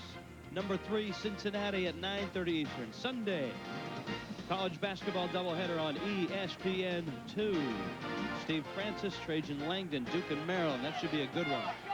Look, college basketball, some NFL wild-card games, and college bowl season. Pretty good, huh? And Cincinnati representing Conference USA pretty darn well, as is Tulane right now. Federick's throw in traffic is broken up by Alfonso Roundtree. And BYU is forced to punt. You know, Michael Jordan gets all the credit on the other side as the all-conference corner, but Alfonso Roundtree isn't too bad himself. Look at him anticipate this route and get inside there with the left hand. That's perfect. That is perfect cornerback play. He used the left hand to reach around Michael Westbrook and knock the ball away. 2 straight 3-and-outs. Hartsfield has had a couple of kicks come close to being blocked. And he almost had that one. It may have been partially blocked. It lands at the 40 and right at midfield. I think Tulane got a piece of it. Wayne Blair celebrating. It's a 30-yard kick. And BYU's struggles continue. Tulane on top in Memphis. In mathematics, a theory called the butterfly effect states that the flapping of a butterfly's wings in China can affect global weather patterns, cause a hurricane, even impact the accuracy of a game-winning football pass. At Brigham Young University, we ask the question, if a butterfly can flap its wings and cause a hurricane, what will you do to make a difference?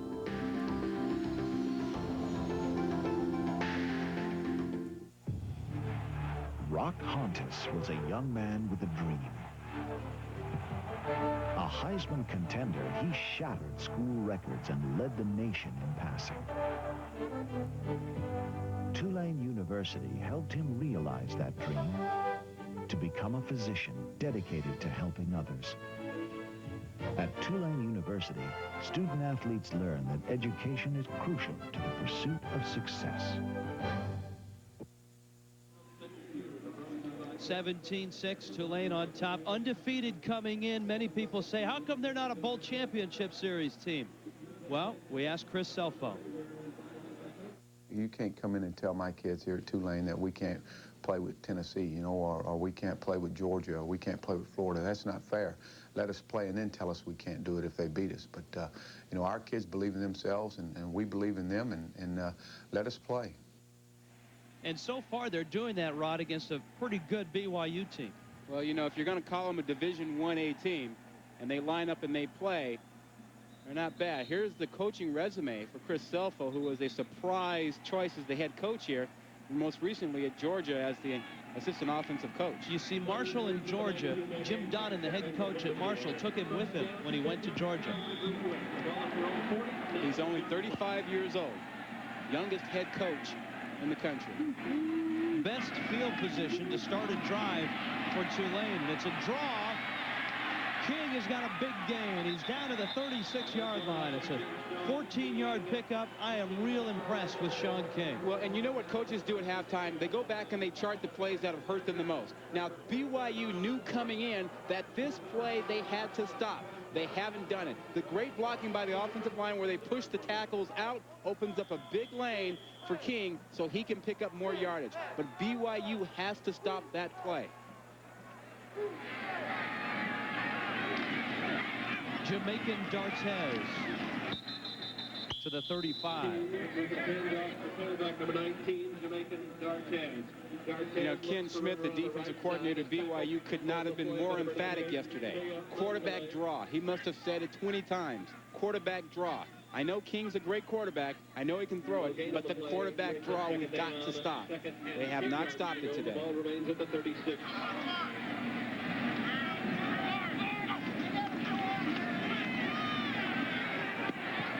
Wide open is Kerwin Cook, but he can't hang on. Yeah, you know, when that one happens, Sean King walks up to him and says, hey, I confess, that was your fault. I put it right on the numbers, pal. He's put just about everything on the numbers. Third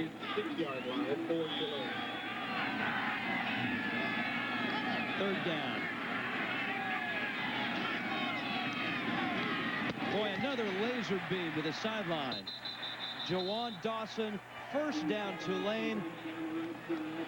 The green wave is for real. And, you know, and Brian Gray had great coverage. I mean, this thing is a bullet. Watch Sean King just throw this laser, and it's right there. I mean, Brian Gray was in very good position, but there was nothing he could do about that. Jawan Dawson made a nice stop. Gray was right there on the coverage, but heck, that was a laser.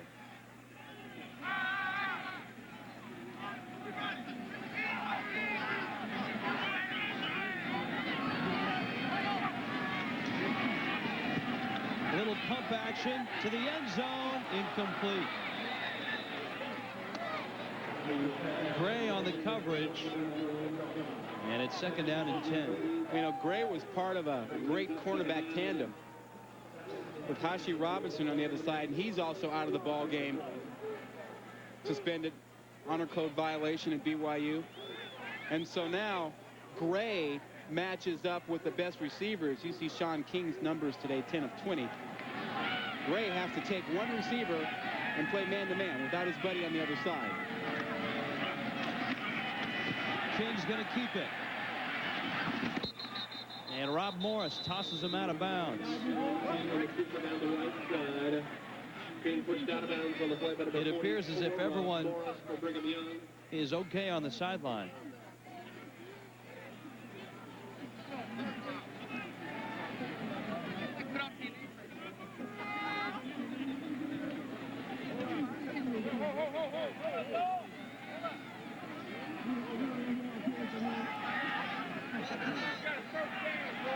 They're measuring for a first down, and King picked it up. Well, I think King could talk anybody into just about anything. He might have talked the officials into a good spot for the first down. He talked his offensive coordinator, Rich Rodriguez, into sticking around for this bowl game instead of going on to Clemson right away. And there's Rich Rodriguez right here again. Sean King talked him into staying and coaching through this game before he starts his new job at Clemson with Tommy Bowden. And that was not an easy sell job because Rodriguez was bitter that he was not named the head coach. He expected to be head coach. He was the interim head coach and showed up for the press conference thinking his name would be called. Whistles and flags. I will say this, though, Rod. With all of that, the Rodriguez situation, the Selfo situation, Rod, it's amazing that Tulane has come out and played as well as they have right now. Let's step aside right now and check in with Chris Fowler. Fellas, thank you. Coming up at halftime from here in Tempe, we'll visit with Tennessee head coach Philip Fulmer. Also some highlights from the Sun Bowl. Looks like one of the two teams might have left their legs over in Juarez across the border. We'll also preview a Peach Bowl matchup between Georgia and Virginia coming up later on ESPN. That's at the break. I've done that a few times. I try not to go across the border. Tulane very impressive here. Up 17-6. King in trouble, and he'll go down. Ed Keel, the senior out of Sandy, Utah. Well, keep in mind, this BYU defense was ranked 5th nationally. So they know how to play good, solid defense. They know how to stay in their lanes and keep a guy in the pocket, although King is a hard one to do. Brad Martin coming in from the outside was the first to get there for BYU.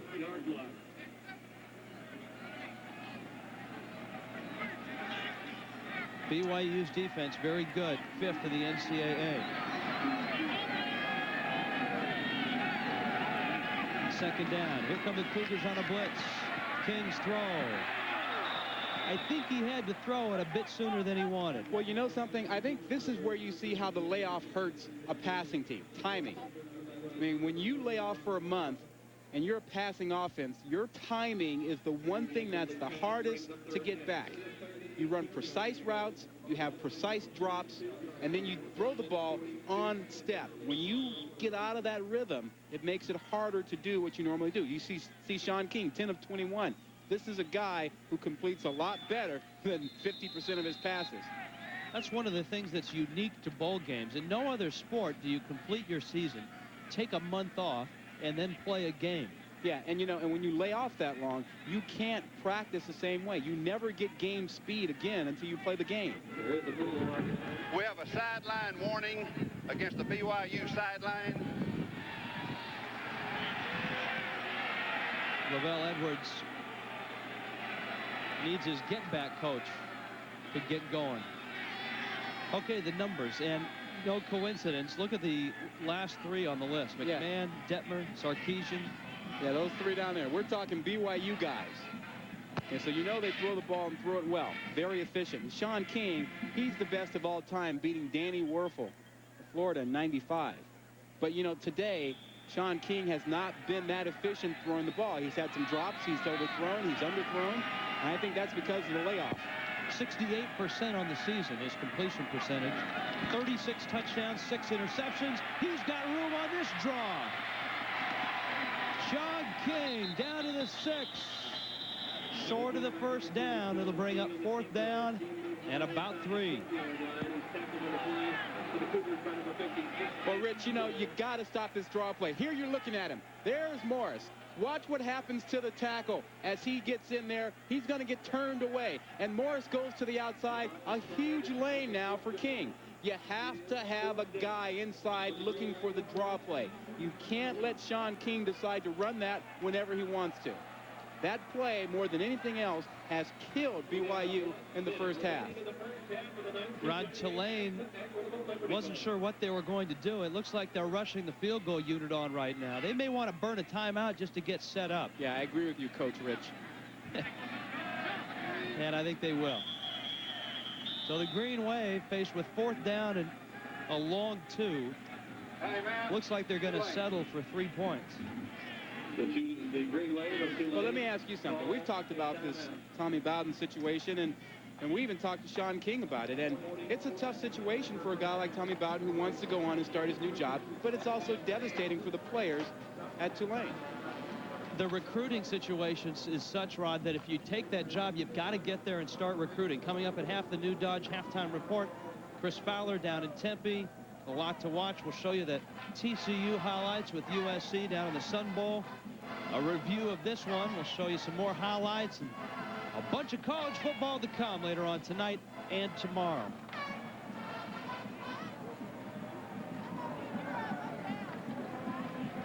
The Green Wave at 11-0. You notice the Tulane Green Wave players are wearing black pants. They only break those out for special occasions.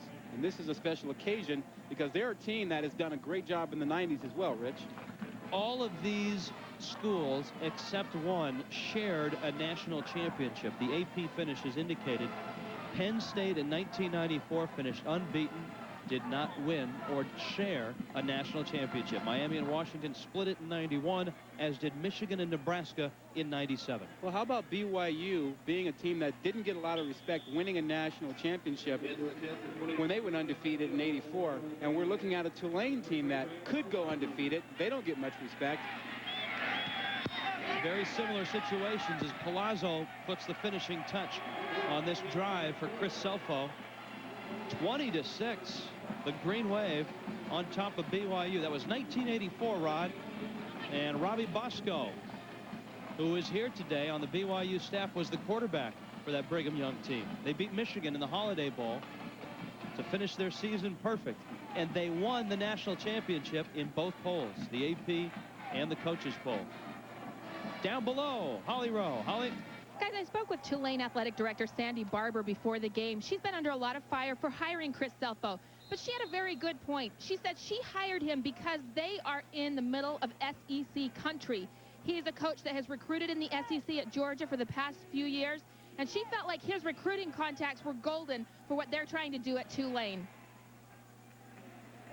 It's a good point, and as we touched upon earlier, he's got a brother who's an assistant, another brother who's involved in the program, and his father was a high school legend, Sam Selfo, high school coach down in that area.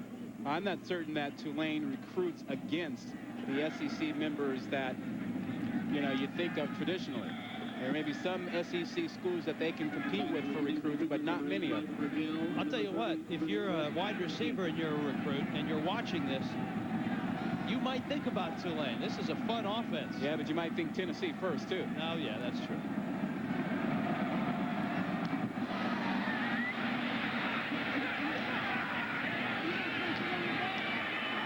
On a low-line drive, Mike Schiffler on the return. Brigham Young now with 35 seconds left. What's gone wrong with this BYU offense, Ron? Well, I think it really starts at the quarterback spot. We talked about all the pressure that would be on Federick, and it's been there. Not just because Ronnie Jenkins is gone, but because Tulane is bringing it. And that's been a problem, and they've kind of gotten away from the running game and panicked a little bit. They'll have to get back to it.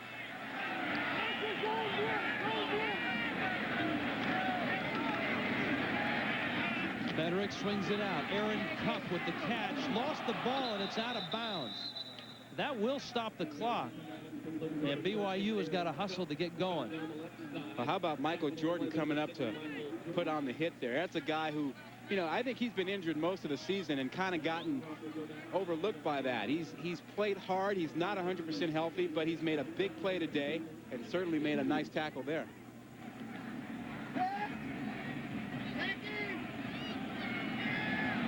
Second down and short.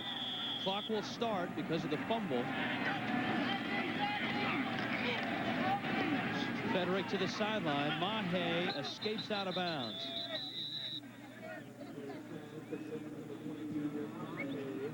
Mahe tackled on the play, number 17 for the Green Wave. 16 seconds left. Well, you wonder really what BYU is trying to accomplish here with the short passes and time running out, and they really haven't had the continuity in the first half.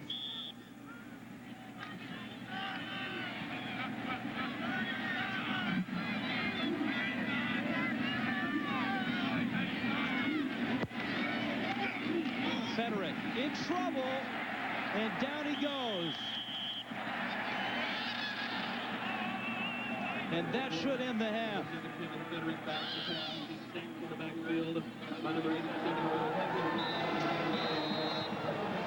A difficult first half for BYU. The Green Wave is for real. They lead at halftime. Let's head to Tempe and Chris Fowler. Thank you. Welcome to Sun Devil Stadium here. This guy never doubted that Tulane was for real, but their defense has been impressive. Not so fast, my friend. No. Tulane's defense this year has given up an average of over 24 points per game.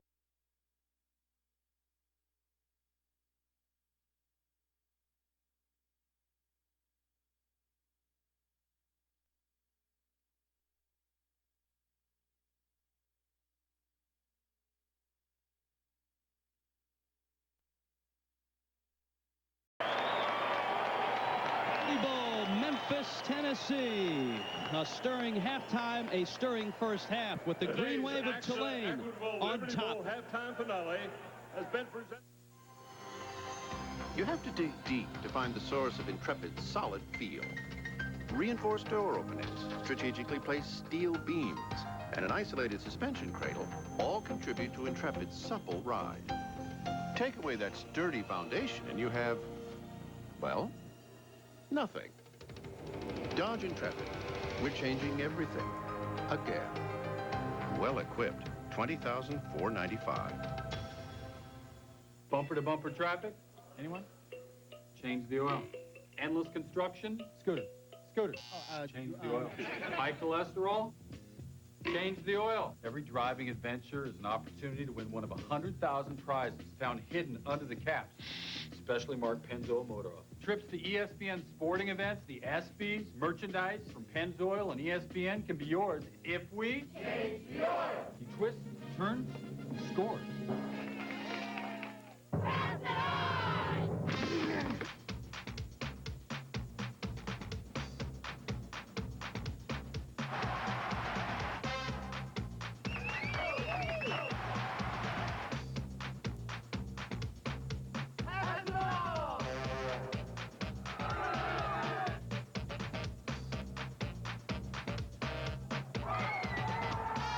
NCAA football.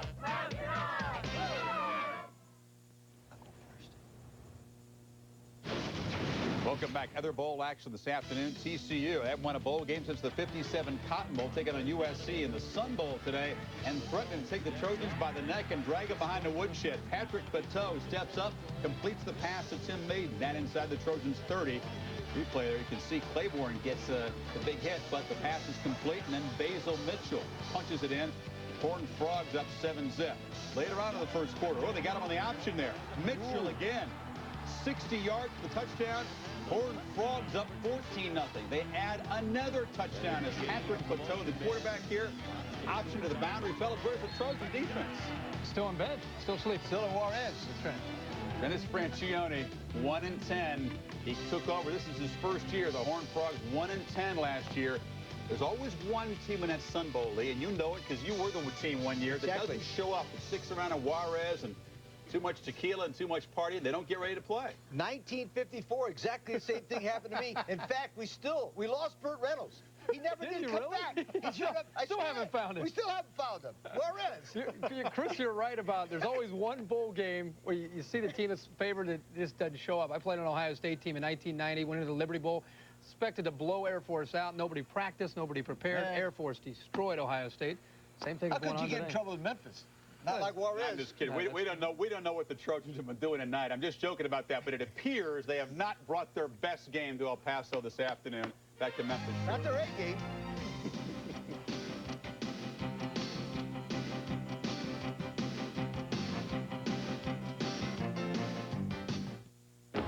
I invested in the Associate's Degree program at ITT Technical Institute for a career in computer-aided drafting. The skills I received at ITT Tech gave me the basics I needed to succeed. I've had 3 promotions in just 3 years, and I'm now a project engineer. The name ITT Tech was a big factor. I really love my position and the responsibilities that go with it. Thanks, ITT. ITT Technical Institute, 1-800-942-0099. If I said you could get your hair back free, get up to 65% off major hotels, plus save as much as $180 on American Airlines, you'd probably think I was kidding. Well, guess what? I'm not kidding. We're not about drugs or surgery. We're about adding real hair in with your own. So call 1-800-HAIR-CLUB now for your free brochure. Free hair, and for limited time, up to 65% off major hotels and up to $180 off American Airlines. Just prepay for a club plan, and the hair is free. It would have been easy to have been a football player and not a student. And conversely, it would have been much easier to have been just a student and left football for some other day and time. But it wouldn't have been as joyous, as rich, as humbling to have been one without the other. So for all of us, I say thank you from the bottom of my heart, not for a single award on a single night, but for the many memorable and molding moments that we have had the privilege to call ourselves student athletes. Back at the AXA Equitable Liberty Bowl in Memphis. Look at this. Number 10 Tulane on top of BYU 20-6. Rich Waltz, Rod Gilmore. Start of the broadcast, we asked, okay, who's in a better state of mind? I think the answer is Tulane. Yeah, I wonder if maybe BYU still isn't feeling the effects of losing the WAC game to Air Force. But if you heard Kirk Herbstreit at halftime, they've got to run the football, and they really should. They have a chance to run it, and they kind of abandoned that in the first half. And if you heard Lee Corso, you can't come to Memphis without seeing the King. Sean King of Tulane. Boy, did he have a fine first half. Yeah, he did it both ways, with his feet and with his arm. The quarterback draw was the play they couldn't handle, and then he loaded up and found Kerwin Cook for a big play that set up a touchdown run right here. Sean King dancing into the end zone. King is just, he's everything as advertised, Ron. Well, he's the only guy to throw for more than 3,000 yards and rush for more than 500 in the same season, and he did that this season. Let's go down below to Holly Rowe. Holly? Hi, I'm standing by with the Vice President of Equitable, Terry Little. And Mr. Little, why college football and all of these sponsorship opportunities? Why is it important for Equitable to be sponsoring this game? Well, Holly, you know, Axis and Equitable's management both stress teamwork, excellent performance, and corporate responsibility. And what better way with the St. Jude connection and college football to symbolize those values that we have as companies? I think we've seen that in these two teams today. They're scrappy, they're fighting hard, and that's what you like to see in business as well. That really helps people translate into the real world as workers. Yeah, hard work and determination, those are other values that both companies have, and you're right, these teams are performing excellent, and we're going to have an exciting second half, I'm sure. All right, thank you very much. Terry Little, the Vice President of Equitable. Rich? Thanks, Holly. Numbers, Mr. Gilmore. Take a look at these. Yeah, it jumps out at you, doesn't? Rushing for BYU, only 26 yards. And then, surprisingly, Tulane, 105 yards on the ground. And the penalties, 7 of them in the first half for BYU. They've got to do a better job in that area. Really, you got to have Junior Mahe get the ball a little bit more. He ran the ball pretty well in the first half, 44 yards on 8 carries. Sean King's numbers. 2-time Conference USA Offensive Player of the Year. Combined, he's right at 200. Yeah, 72 yards on the ground, and, you know, only 10 of 21 in the first half, so I think the timing is a little bit off, plus the BYU defense certainly has had an impact on him.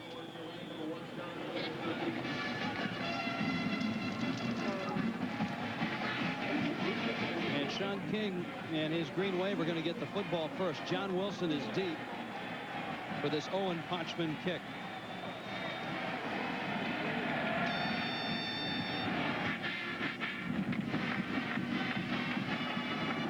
Wilson at the 10. And he's out to the 17-yard line.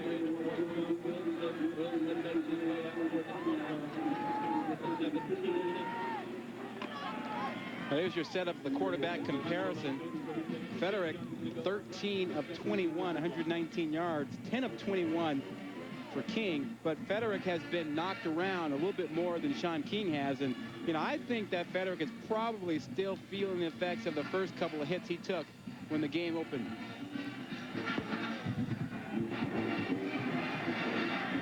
King right to the air. P.J. Franklin outside and out of bounds. Right back down below to Holly Rowe. Guys, at halftime, I asked Tulane coach Chris Selfo what he thought of his team. This was the first time he's seen them play. He said he was thrilled with their enthusiasm. He thought he saw a lot of nice things on defense, and he wishes he'd taken advantage of even more scoring opportunities in the first half. For Lavelle Edwards, he said he was disgusted with his team's execution. I asked him if he would change quarterbacks, and he said no, the quarterback problem right now is not Kevin's fault. Well said. Out to Tony Converse. And Converse is stopped by Derek Stevenson. The one thing we've talked about, harped on in the first half, is BYU defensively getting a handle on the quarterback draw. They've got to stop that play. Right now, Tulane is still spreading the field and getting the matchup that they want inside and just dumping off the quick screen pass. As much as we've talked about the BYU quarterback situation, it's the BYU defense who came in 5th in the NCAA that is struggling right now. And Tulane is going to pick up another first down. Well, again, it's the inside receiver. They put P.J. Franklin in the middle of the field, and BYU has a hard time matching up with him. They can't bring in a nickel back because of the no-huddle offense. So now you have a fast and quick guy working against a linebacker or a strong safety. Advantage Tulane. There's a BYU Cougar down right now. Brigham Young opened the scoring in this ball game. Kevin Federick found his mate Ben Horton on an 11-yard touchdown pass. BYU missed the extra point. Since then, 20 straight Tulane points. And how about the Tulane defense?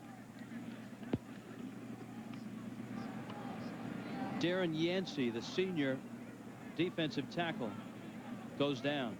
He's right here. There you see Yancey, Darren Yancey going down. He's an all-WAC performer.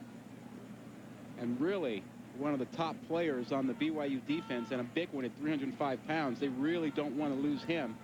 Certainly the concern now is whether it's a serious injury. Size difference was something we discussed coming in, Rod. That really hasn't been much of a factor, has it? Well, you know, Tulane's approach is that they view it as a marathon, a long race, and that if they can move the whole time, then what they'll do is gain an advantage by making BYU tired. So far, it's worked. We're just underway. Second half, we're back to Memphis after this.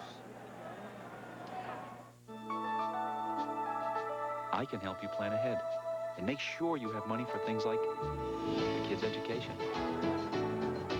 That's fantastic. But I was thinking about starting my own business. As a matter of fact, that's part of the plan, too. Now, here's the best part. Guaranteed income for you and Meg to retire in style. AXA, dynamic vision, Equitable, a trusted resource. Call us. Equitable is a member of the global AXA Group.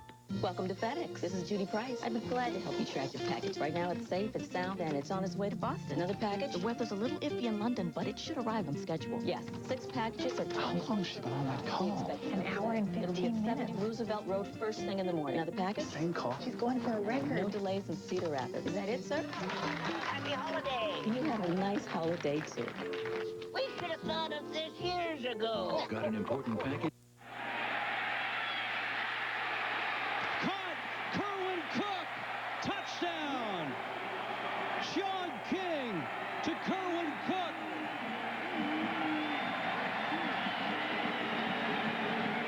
$60 yards.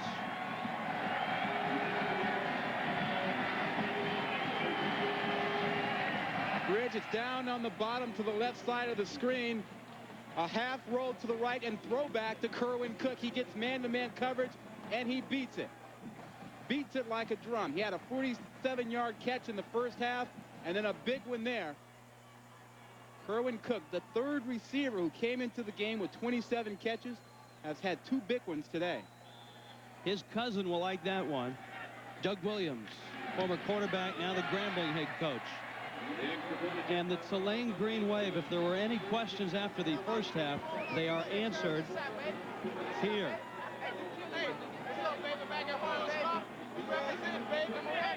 Another look. Well, here's the matchup down here. Inside, they messed it up right there. And Kerwin Cook, you see that they kind of ran together, almost rubbing them off. Cook gets to the outside. BYU got confused. That was Tyler Nelson, 13. It seemed to me there was some confusion because of the receivers coming towards each other. BYU defensively didn't know how to react to it.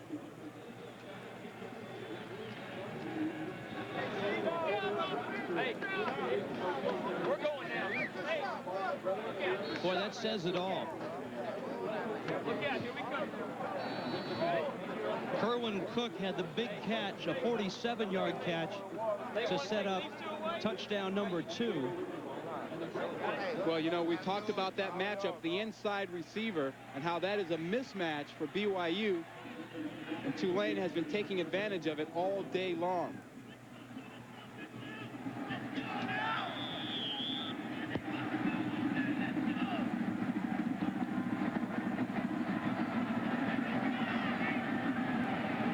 Brad Palazzo will kick.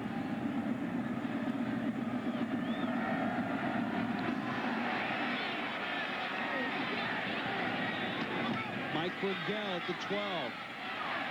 And Rigel to the 31-yard line. And now the questions around the BYU offense. Chris Selfo and his Tulane defense have kept that man and the rest of the Cougars in check. And right now, Chris Selfo is probably saying, you know, it's a pretty good gig I got. I got a pretty good team. Not bad being the head coach. Got a guy like Sean King can throw up points like that. Defense flying around. I like this. I'm sure somewhere right now Tommy Bowden is pretty darn proud as well. Federick, lots of time. Man open. Caught. Ofuhangawe. Tavita makes the catch. The 47. Tavita Ofuhangawe just came across the field, dragging across the field as tight ends will often do when the quarterback rolls. Got in behind the linebackers. He's a big guy. It's hard to miss him when he's out there, 6'2", 245. Nice pickup. Still, BYU has to have some patience. They can't panic. They just need a score to get back in it. Mike Rigel in motion. Federick, Aaron Cupp, the catch. He's to the 45. If there's any school in bowl history that is used to coming from behind miraculously, it's BYU. They had a nice comeback in their last bowl appearance, the 97 Cotton Bowl, down to Kansas State. They rallied for 2 touchdowns in the 4th quarter. Well, and there's plenty of time here. And what they need is a good, solid drive and need to get their confidence back. This is their 18th bowl appearance in the season.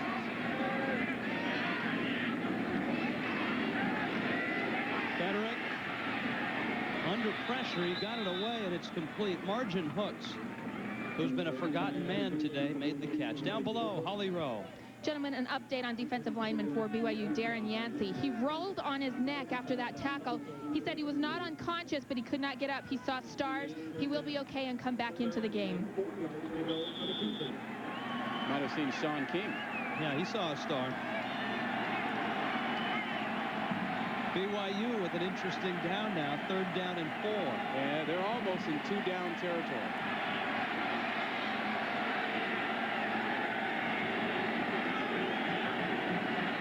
Federick lost the ball, and now he's going to lose yardage.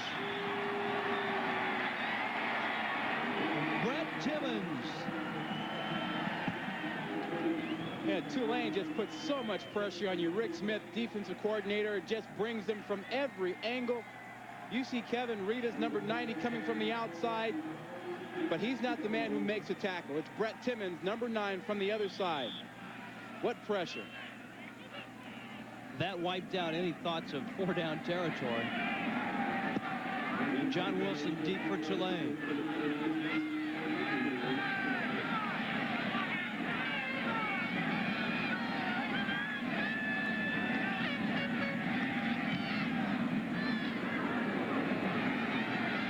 Wilson drops the football, and Tulane got it back.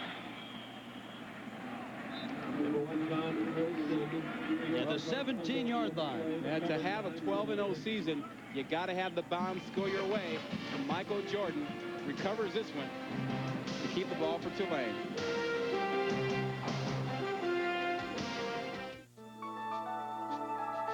I can help you plan ahead and make sure you have money for things like the kids' education.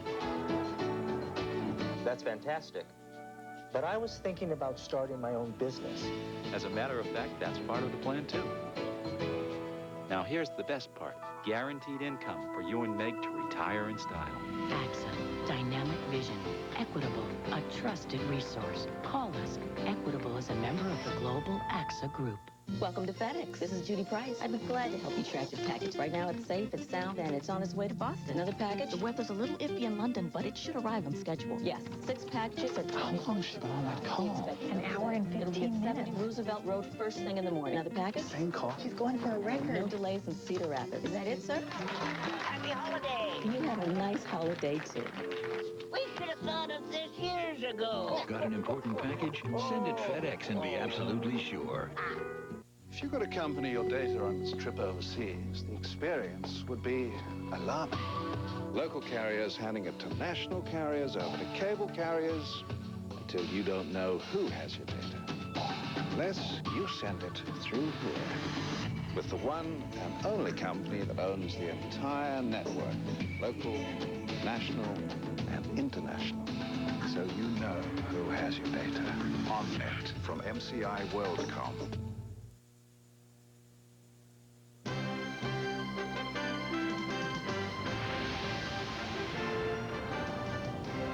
ESPN's exclusive presentation of Bowl Week and the 1998 AXA Equitable is brought to you by the more than 2,500 AutoZone stores across America. AutoZone, the best parts in auto parts. And by FedEx. FedEx, be absolutely sure. Memphis headquarters of FedEx. The Liberty Bowl. It is first down for the Green with Tulane on top, 27-6.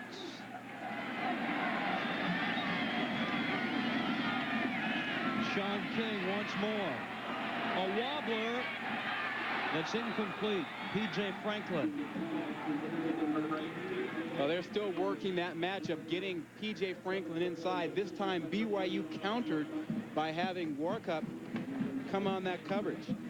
That's Rob Warcup, who is subbing for Hashi Robertson. And he gets the tough assignment of P.J. Franklin. This ball again underthrown. Sean King has been good today, but not perfect. Quick throw, completes. Yeah, yesterday, Cook. Rich Rodriguez, the offensive coordinator at Tulane, told us that Sean King is under instructions to get rid of the ball. If he doesn't get rid of it quickly, he's got to take it down and run. That's his orders. Look what he's done today. 15 of 27, 219 yards, and he's rushed for 72 yards on 8 carries. And Rod, give credit to an undersized offensive line. We showed you the weight difference up front. The biggest offensive lineman for Tulane is 283 pounds. And they've been able to protect King most of the day. That looks like Kerwin Cook.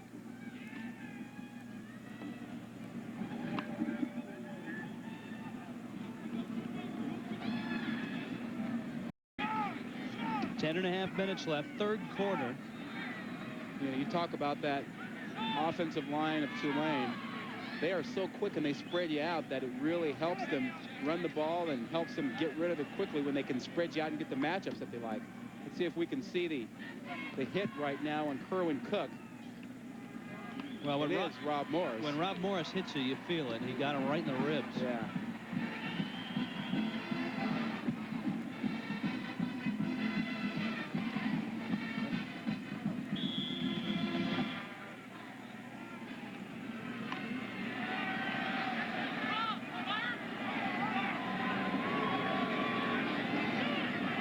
Down and 2.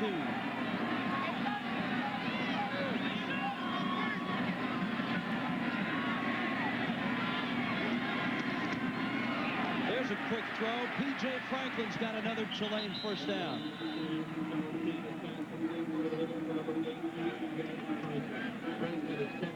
Rich, part of the problem is here's that inside receiver. And now watch this man here. He's going to leave him to come inside, and King realizes it right away. And what's he do? Bam. Hits him right there for the first down. Sean King is all over this thing. He sees the field very well.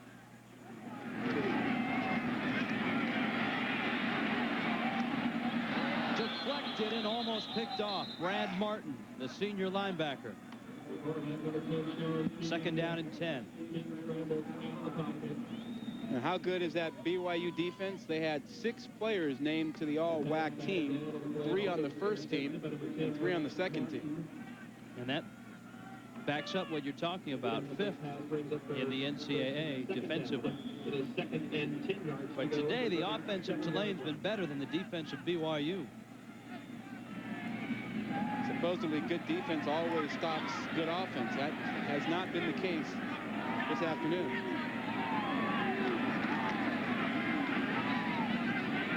Caught by Jawan Dawson. He's got another first down.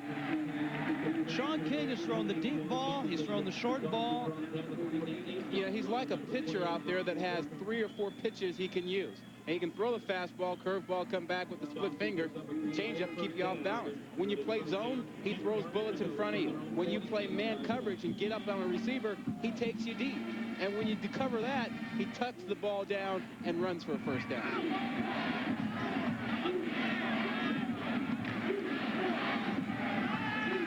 Jamaican D'Artez to the 49-yard line. Notice the tempo of the game has changed for Tulane. They are still going with the no-huddle offense, but now they aren't moving as quickly. Coming up on ESPN Classic, just to get you ready for January 4th in Tempe, some classic number 1s against number 2s. The 93 Sugar Bowl, Alabama and Miami. 83 Sugar Bowl, Penn State and Georgia. Alabama and Penn State in the 79 Sugar, and the 75 Rose, USC against Archie Griffin in Ohio State. King, he's got another first down, and he's out of bounds at the 40-yard line. Chris Ellison made the stop. Sean King.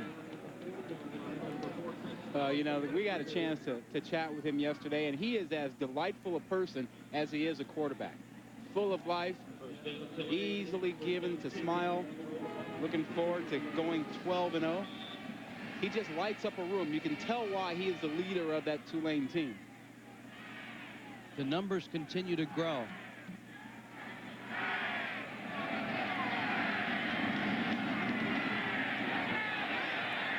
Franklin, a gain of about 8. Yeah. Same play that we saw earlier in the drive. They put 3 receivers to one side, and if they see the zone, Franklin just stops and they throw the ball right in front of the defender. If they go man-to-man, they go deep. Right now, you see Franklin just finding that soft spot right in front of Rob Morris and picking up another first down. Oh, close to a first down, I'm sorry. 50 yards on the drive. This is play number 9 on 2nd and short. D'Artez breaks loose and goes down. First down, Tulane. And a great job of taking the run back where the blitz came from. BYU blitzed off the right side that time, and they ran the ball back inside of it. Pressure will come from there. Here comes Martin once again. Where do they take it? Right back where he used to be. That's what you do. You take it back to where the place was vacated. Jamaican D'Artez with a nice run. 10th play of the drive. D'Artez again, down to the 12. And you know, Rich, the no-huddle offense starts to wear on you. As you take a look there at Rich Rodriguez, the offensive coordinator, when you run the no-huddle, defensively, you get tired of standing out there in the field. You want to get back to the huddle. You want to regroup. This offense doesn't allow you to do that. You see the players for BYU, they never get a chance to talk to each other. Or get set. Flags are down. Caught. D'Artez is in. But hold on. Jamaican D'Artez with the catch and the score. A flag is down at the 10-yard line.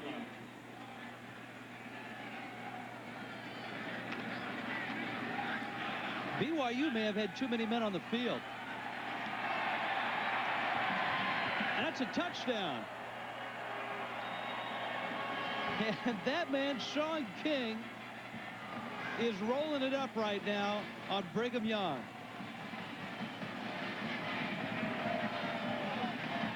And the BYU defensive team seemed to stop playing once they heard or saw flags. Look at the way they give up there. Nobody makes an effort. Nobody makes an effort at all. They just give them the touchdown. Jamaican D'Artez didn't have to worry about anybody. 3 BYU players had a shot to make a play, Rich. Not one of them reacted.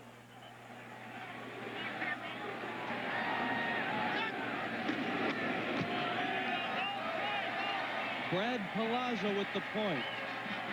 This is a real stunner. Not that Tulane is on top, but right now they are dominating BYU. 34-6 Tulane. Some people call it retirement planning. I think of this as future construction. Year by year, block by block, until... It's our dream house. Beautiful. But I was hoping we could afford to travel. This plan can help make it happen. We can even make sure you've got worry-free income for life. AXA, dynamic vision, equitable, a trusted resource. Call us. Equitable is a member of the global AXA Group.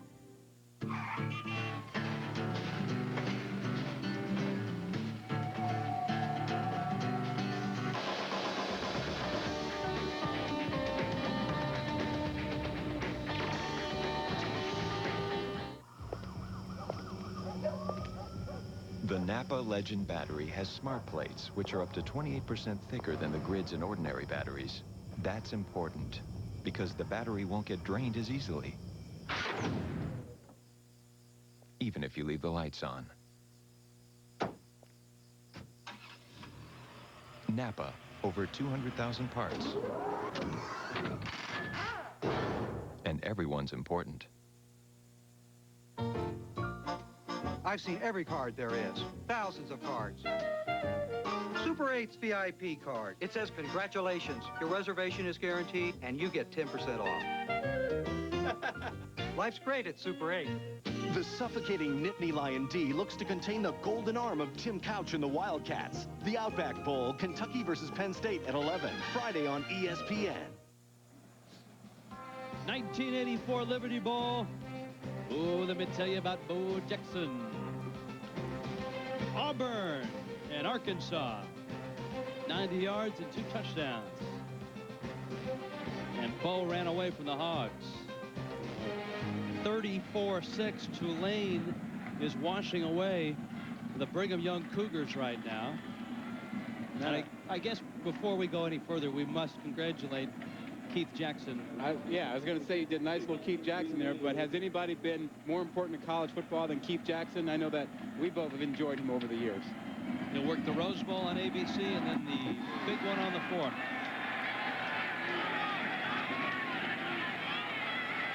Mike Rigel with some space, and Rigel is out to the 45-yard line.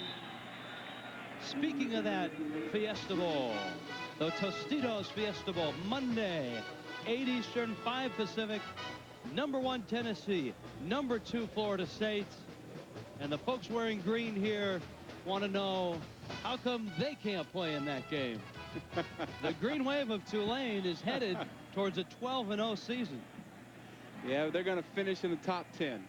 They're going to move a little bit higher after their performance here today.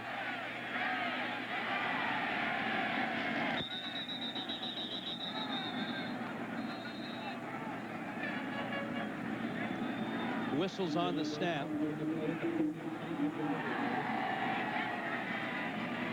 Procedure against BYU. I'll tell you one thing this game will do, Rod. It'll give a nice shot in the arm to Conference USA. Very much so. Generally speaking, Conference USA doesn't get the kind of recognition or respect as other conferences do, but to have Tulane come in and play this well against a very good BYU team will send a strong message across the country.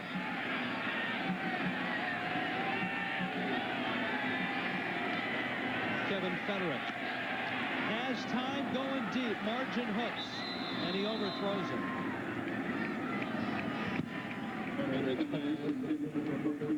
And it's 2nd down and 15.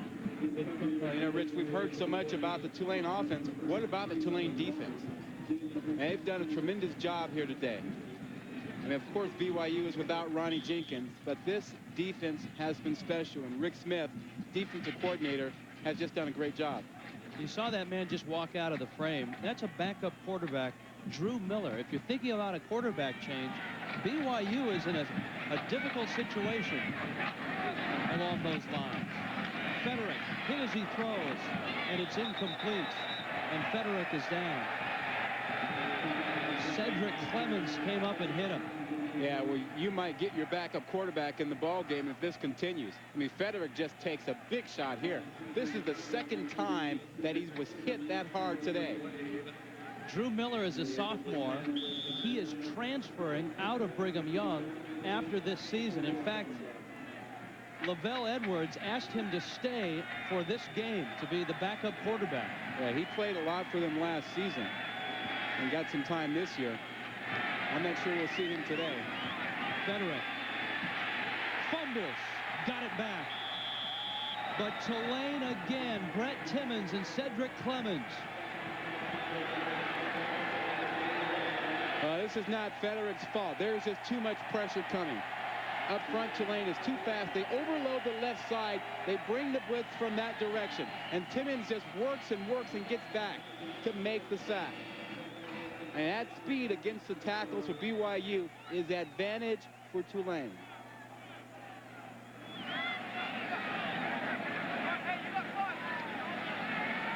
J.D. Hartsfield has been a busy guy. Tulane may come after this one.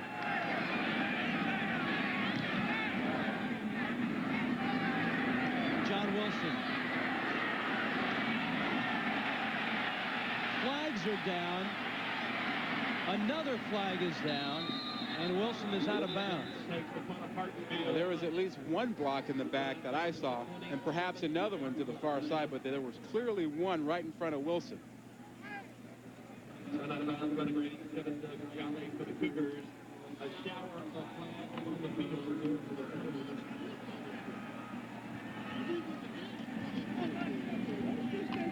Doyle Jackson says a legal block against Tulane. Just under 6 minutes left. Third quarter, the AXA Equitable Liberty Bowl. It's been all Tulane so far. Welcome to Daytona, home of NASCAR's Daytona 500. Gentlemen, start your engines. The green flag is out, and we're racing. Now you can experience the thrill and the excitement of the Daytona 500, the world's greatest race, with the official 1999 Daytona 500 Collector's Pack. As an official sponsor of the Daytona 500, Kmart is proud to offer you a special preview edition of the official program, the official pin of the 1999 Daytona 500, 5 limited edition Daytona 500 trading cards, and to top off your collector's pack, the Daytona Greatest Moments video from the first Daytona 500 race to Dale Earnhardt's big win in '98. Kmart's exclusive collector's pack of $40 value is now value priced at only $19.99. Hey, race fans, what can I say? You don't want to miss out on this incredible offer. The Daytona 500 official collector's pack exclusively from Kmart for only $19.99. So call now. A happy action fun time. Arch rivals rip it up on ESPN. At 7:30, the General launches an air assault on Ann Arbor when AJ and the Hoosiers shoot it out with Lewis Bullock and the Wolverines. At 9:30, Wayne Turner leads Tubby's Big Blue Crew into South Carolina, where B.J. Mackey is hunting Wildcats. Indiana, Michigan at 7:30, Kentucky, South Carolina at 9:30, Tuesday on ESPN.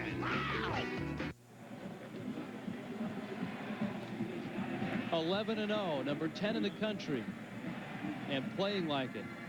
34-6 Tulane on top of Brigham Young.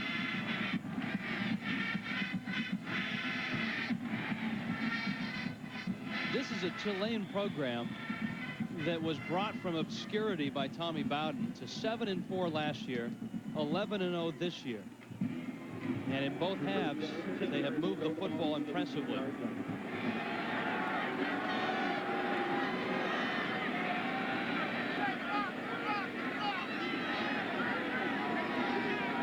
Sean King has been on all day long. Just like that. Jawan Dawson the catch. And he's down to the 25. Down below, Holly Rowe. Holly? Gentlemen, I'm here with some very proud folks, Mr. King, and you told me that you thought your son would handle this whole controversy and this whole situation that's happened to Tulane this year with a lot of maturity and poise. Yes, Sean has always demonstrated a lot of maturity, a high level of maturity. He's just a level-headed person. He knows how to deal with controversy, so he's just done very well throughout this whole situation. We talked with him yesterday, and he charmed us all. He's just a lovely person. He's even better person than he is a football player. You've got to be proud as his mother. Very much. Very much. And Sam, you had an instrumental quote in his season this year. He said, Dad told me, if you're worrying, you're not praying, and if you're praying, you're not worrying. And he said he's really lived by that this season. Well, there's one particular scripture that Sean really loves. He always said, I can do all things through Christ who strengthened me. And if he really believes in that, there's no need to worry. If he believes his divine Father to do all things for him, then there's no need to worry. Well, he's got a lot of poise and maturity, and fans around here think that the king is alive in Memphis today. Guys? Well put. We're minutes away from Graceland. Maybe Sean will stop by and take a few laps in the jungle room before he's done. I say BYU is probably hoping that he's not around. BYU would not like to see the king any more than today. They've seen too much of him already, huh? And this is not a bad... The jungle room, guy. You've never been to the jungle room? I don't plan to go. You got to go to the jungle room in Memphis. I do not. You know, Rod, this is not a bad BYU team. They were 9-4 on the season. They beat Arizona State. They played Alabama tough on the road.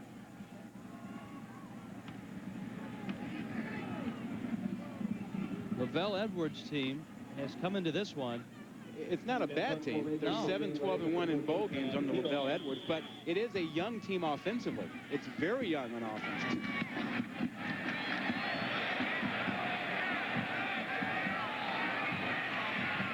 Aaron Roderick to the 39-yard line. Tim Carter made the stop. The Chick-fil-A Peach Bowl is coming up. Chris Elfo's old team, he was assistant head coach at Georgia. They're number 19. The Virginia Cavaliers at number 12. It's coming up next on ESPN. It's talking about BYU's youth on offense. They really only will lose one starter as a senior, and that's Joe Wong on the right side. And everyone else will be back. Of course, they're likely to lose also Ronnie Jenkins. That's a good point.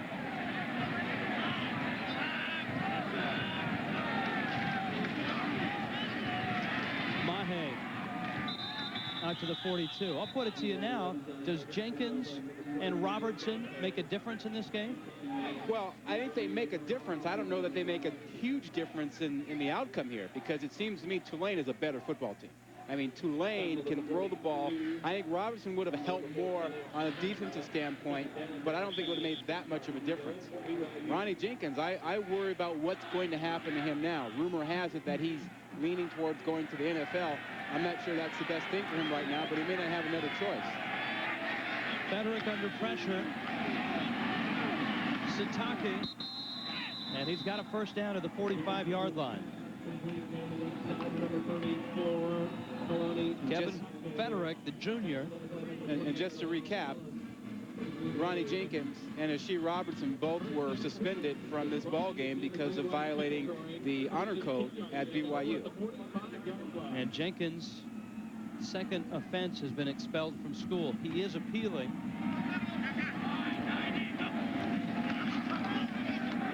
Ouch. A big hit coming up from the secondary. Meldon Barnes. Yeah, Tellis Carr was right there to get that one and just couldn't hang on to it.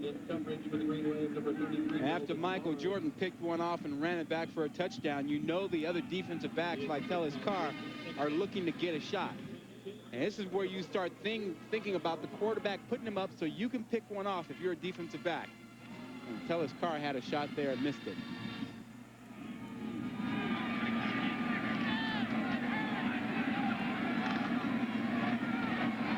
Rigel, and down is Mahe. Manny Cuellar broke through to get Mahe before he could pitch it to Rigel. That was a great play by Manny Cuellar. And he's going up against a tackle who is much bigger than he is. And look at him drive him all the way back. He uses his speed and quickness, and he gets back there. Actually, he was up against Carlos Nuno, the tight end that time, and he just drove Nuno back into the backfield. That was a nice call by the official, because you could see in a split second the knee was down before the pitch. Well, how about the job that Rick Smith has done with this defense here? And 2 of 10 for BYU on offense today. Federick with pressure again. Steps up, throws it wide and incomplete. Phil Henderson put on the pressure. You talk about Rick Smith and his Tulane defense. Exhibit A. Yeah, Exhibit A, B, C, D. Follow it if you like. It's pressure. It's getting to the quarterback. It's disrupting the flow. It's making tackles right up front. Federick has been knocked around all day long. And that's what Rick Smith wanted to do, and it's worked out. But how about Rick Smith? Here's a guy who is auditioning for his job. Yeah, unlike Rodriguez, the offensive coordinator, who is following Tommy Bowden to Clemson, Smith did not get an invite. And he's not sure which coordinators Chris Selfo will keep. However, if this is an audition, Rod, I think he's passed so far. I'd agree with that wholeheartedly. They'll down it at the 10. Sean King back on duty when we get back to Memphis. While there are a lot of places where people buy parts for their car, the fact is more people choose AutoZone than any other. It's because we're the largest auto parts retailer in America, and they save money with our everyday low price. It's because more often than not, we have the parts they need in stock. And it's because we're the only place where they'll find a battery that's backed by a 3-year free replacement guarantee. Which is why we say there's just no place better than AutoZone. You know, a man can be judged by more than just who he is. And today, the jury is out at 211 Vine Street. Guess who I saw last night? Who? Billy. That man is fine. Too fine. And that car is hot. Inside that car is hot. It's ruby red. I know that man in his Mustang. I look good in that car. Billy! I look good in that car. Keep driving, Billy. Keep driving. The new 1999 Ford Mustang, built to last. Golf Digest presents 50 ways to lower your score. To get greater distance, turn your right foot out. For a better backswing, don't slide. Turn your instead.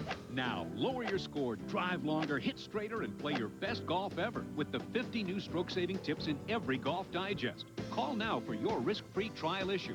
If you like it, get 11 more issues, 12 in all, for just $19.97. Plus, get this stroke-saving video free. Call 800-248-6800.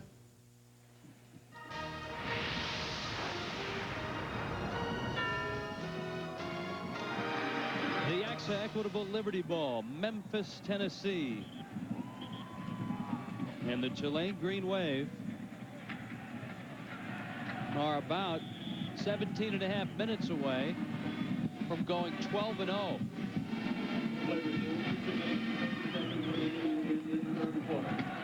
Sean King, the two-time Conference USA Offensive Player of the Year. Tony Converse will keep it on the ground, and he's knocked out of bounds after a 10-yard pickup.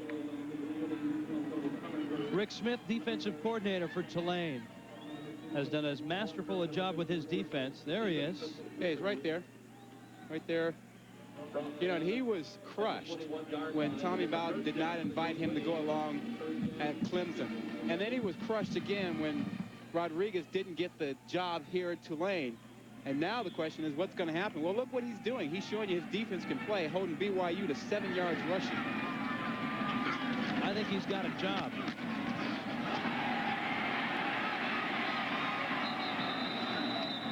Out to the 42-yard line, Tony Converse. 18 yards on that pickup. And we talked about Rick Smith being crushed. Well, Rich Rodriguez was devastated when he didn't get the head coaching job at Tulane, and he says that he's going to prove them wrong at some point, that they should have made him the head coach at Tulane. Sean King out to the 45, which makes it all the more unique that Sean King begged him to stay for this football game. Rodriguez was not going to stay. He was going to go with Bowden to Clemson, and he will eventually get there. But King came to him and said, look, we need you. Please stay for our sake. And it's worked out pretty well today for Sean King. 262 yards passing, almost 100 rushing. What a huge day for him. But, you know, you can't say enough about the class and the professionalism of the Tulane coaching staff. Those assistants who stayed here to work with the players and get them through this bowl game and finish off a perfect season, you just have to take your hat off to them. The coaches that are leaving, the coaches that are staying, you're right, Rod. Somehow they all pulled together in the same direction, and they got it done. There's Rich Rodriguez. And, you know, you have to remember that while they're doing this, they're planning their lives. A new coaching job, dealing with their families, dealing with emotional players, but they've gotten it done.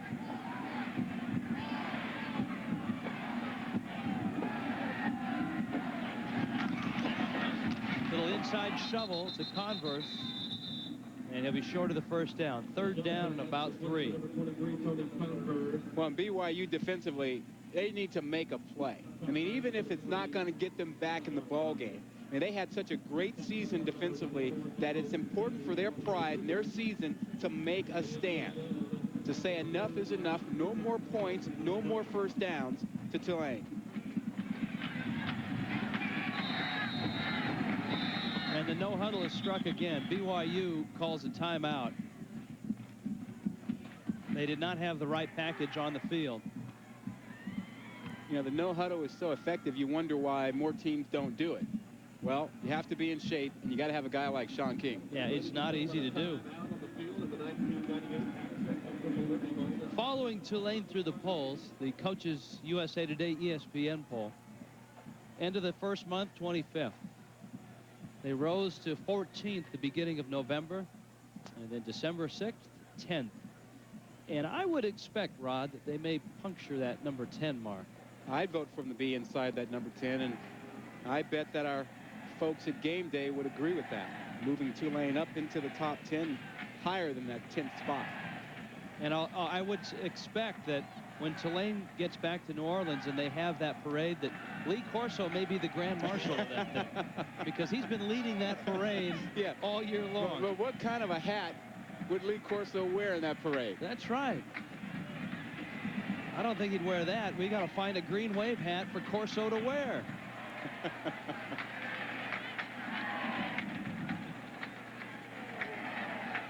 There we are, right there.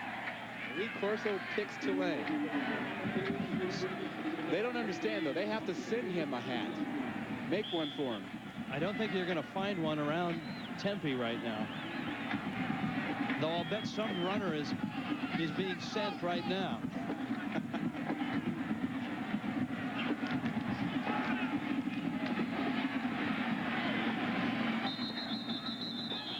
Brian Gray makes the stop on Adrian Burnett.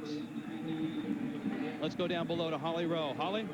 Guys, you're talking about the top 25. Well, this year, USA Today did a fun thing. They rearranged the top 25 according to their SAT scores. And guess who was number 1? Tulane. Chris Delfo said it's his goal to be an academic institution. He's very proud of that tradition, and he said that is his number 1 goal, to retain that standing. And I think, Holly, when Roy Kramer adjusts the Bowl Championship Series formula, the SAT scores will be figured into it next year. And you said it with a straight face. I did say it. Maybe they could fix graduation rate, SAT. Maybe throw out the Seattle Times, bring in that. I don't know. I got a feeling you won't have a lot of coaches jumping on that bandwagon.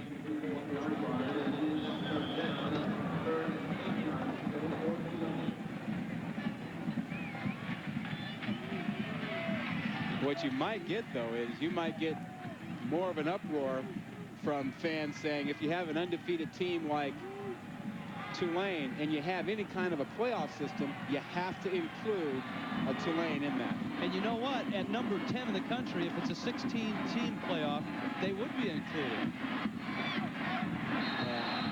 Incomplete right at midfield. Brad Martin made the hit. Yeah, nice job by Brad Martin. And he's still playing his heart out.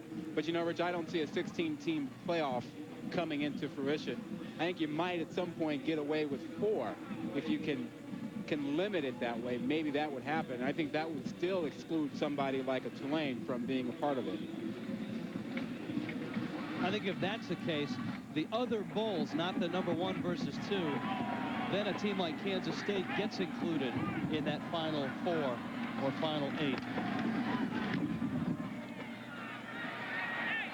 Aaron Roderick to the 25. Out to the 34-yard line. Tim Carter made the stop. You know, great thing about sports, scoreboard rules. You play, you win, you play, you lose. That's the bottom line. And Kansas State had its opportunity. They lost 2 games. Purdue played a great ball game the other night. So there shouldn't be a whole lot of complaining about teams who didn't finish where they thought they should have. You know, Rod, I don't know if Lavelle Edwards was ill or not, but he's just emerging from the locker room. Probably was sick of watching his team. Ta-da-da.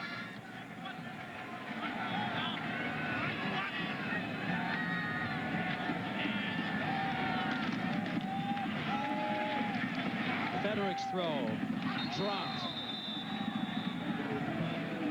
Aaron Cupp could not hold it.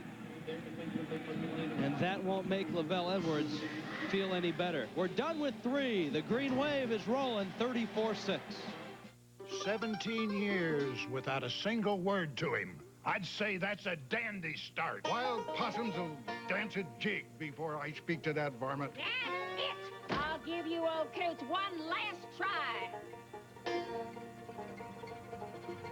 Well, ask the darn fool what his number is. With plans as low as $20 for 100 anytime minutes a month, PowerTel PCS can get anybody talking. Who are you to talk? Don't make me come over there, you old fool. You want a piece of me? There's something special about the folks who work at AutoZone. The fact that they know more than a thing or two about looking up parts and solving problems. Their willingness to go the extra mile. And their belief in doing what's right. So it's no wonder why millions of customers turn to us each week for help in getting back on the road. Because working at AutoZone means taking pride in taking care of people. I can help you plan ahead and make sure you have money for things like your kids' education. That's fantastic. But I was thinking about starting my own business. As a matter of fact, that's part of the plan, too. Now, here's the best part. Guaranteed income for you and Meg to retire in style. AXA, dynamic vision, Equitable, a trusted resource. Call us. Equitable is a member of the global AXA Group.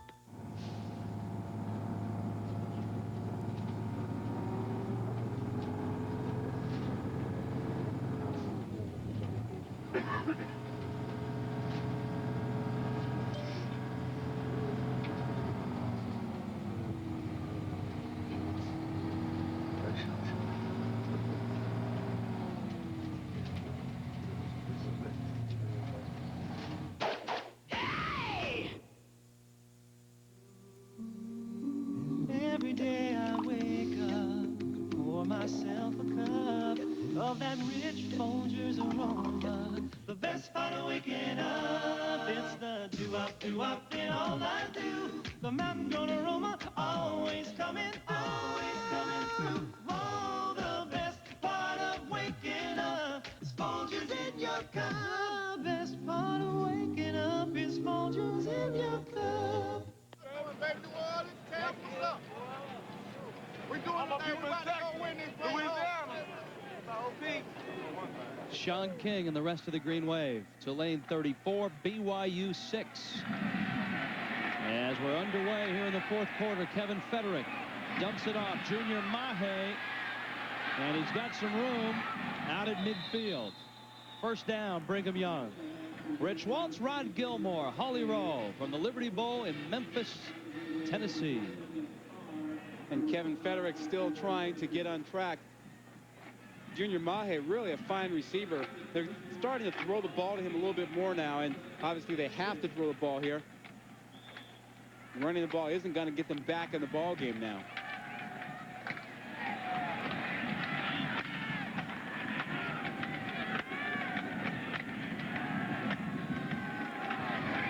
Federick again short. Mahe. Gain of maybe 3. This football game opened great for BYU. Heck, Brigham Young had a 6-0 lead, 65-yard drive early in the first quarter. Since then, Lavelle Edwards has watched Sean King and Tulane in a touchdown parade. An interception return by Michael Jordan of 79 yards. Touchdown run by King. A couple of touchdown passes from King. BYU has struggled mightily to move the football. Ben Horton with the catch. And he's down to the 38-yard line. Kevin Federick trying to hurry things up. And this defense flies around. It's so aggressive. BYU thought they'd be able to move the ball against him. But watch Michael Jordan here as he comes flying up again, right on the money. No chance for the receiver to run with the ball after the catch. There's Horton, the man who caught the first touchdown pass, the only touchdown pass for BYU.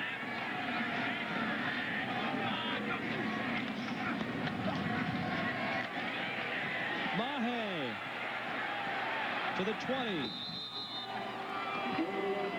13 yards on the carry, another Brigham Young first down. Now watch John Tate, the big tackle on the left side. He's an all-conference performer, and he just really shows you it here. He's here. You're going to watch him just come on out and do a nice job. He gets his hands right there on top of Kevin Rivas, and he pushed him down to the inside, and that created the lane, Rich. John Tate, an all-conference tackle, just does a tremendous job.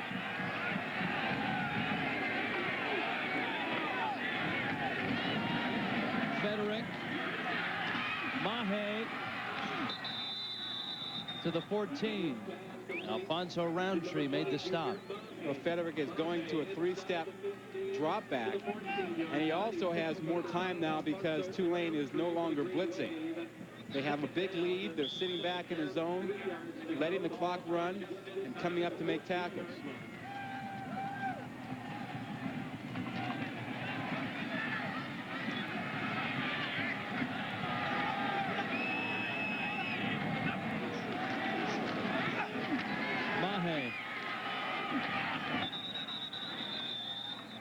Meldon Barnes made the stop.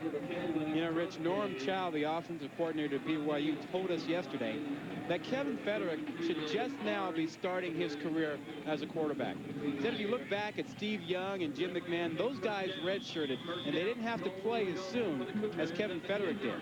So he really believes that Kevin Federick is really on track to be a great quarterback at BYU. He should know. Mahe to the 7. Cedric Clemens made the stop. One thing I really like about Brigham Young's program, Rod, is every year they play an extremely difficult non-league schedule. Lavelle Edwards is always scheduled up. This year, Alabama, Arizona State, Washington. Next year, Washington, Virginia, Cal. And, of course, next year it's the Mountain West. And you always wonder how much longer is Lavelle Edwards going to coach BYU. Federick's throw is almost picked off, and it's incomplete. And Federick goes down again. Phil Henderson got him. Flag down at the 8. This has become a common sight. Federick on his back. Pressure once again.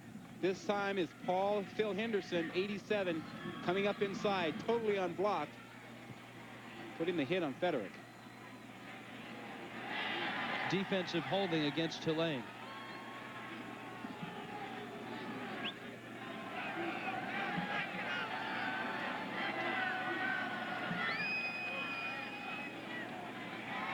Oh, Federick.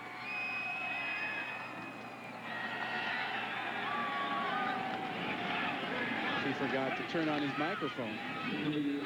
Kevin Federick has been under pressure all day. 8 hurries, 4 sacks, knocked down 11 times, Rich. And the knockdowns usually hurt more than the sacks. Yeah, you get hit, then you get hit again when you hit the ground.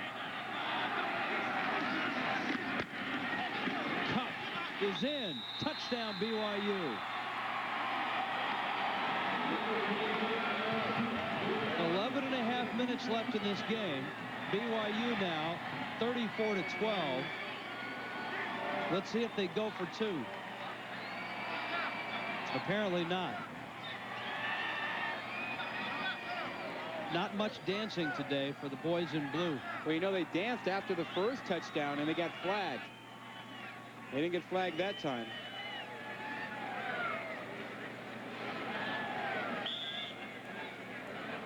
The extra point would draw them within 3 touchdowns.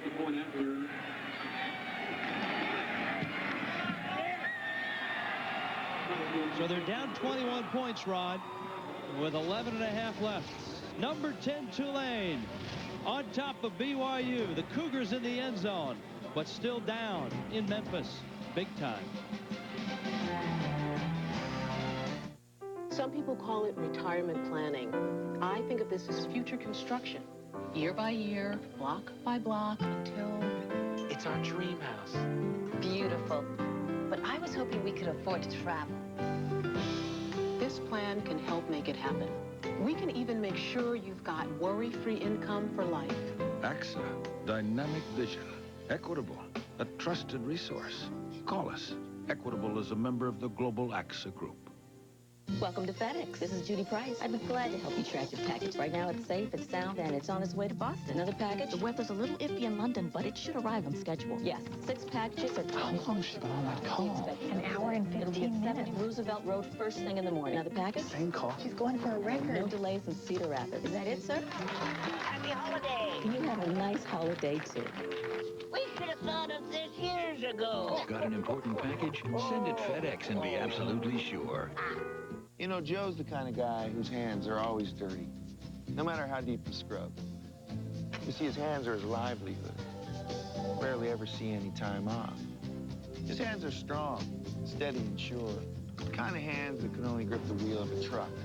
Of course, that truck is a Ford F-Series with a more powerful Triton engine and 50 years of toughness. You might say it fits Joe's hands like a glove. Not that he'd ever wear any. Ford F-Series, built Ford tough.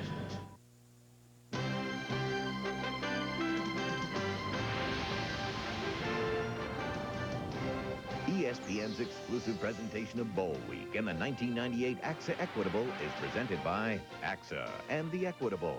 Start building your financial future today. And in part by Ford F-Series. The best-selling trucks are built Ford tough. Somewhere down there in downtown Memphis, B.B. King is getting ready for a big, big party on Beale Street. They have a good time here New Year's Eve, don't they? We enjoyed one last year. Yes, we did. 34-13. Tulane's on top. Brigham Young to kick off.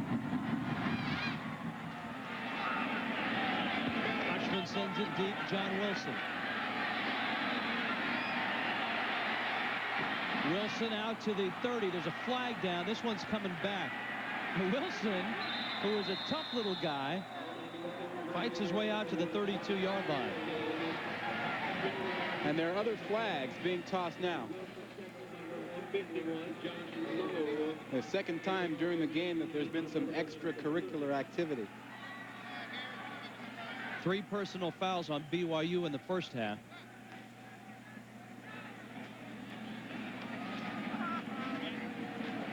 And that's the 4th in the ball game. Let's go down below to Holly Rowe. Holly? Gentlemen, BYU's Lavelle Edwards did go to the locker room for about 5 minutes. The team doctor says he's feeling very queasy. There has been a stomach flu going around the BYU football team and some of Lavelle's personal staff this week, and so they're thinking it's nothing more than just a little bit of the stomach flu. Rich? Thanks, Holly. I still think my call was right. Yeah. Sick to his stomach after seeing the performance of his team today. Well, the 4 personal fouls won't make him happy.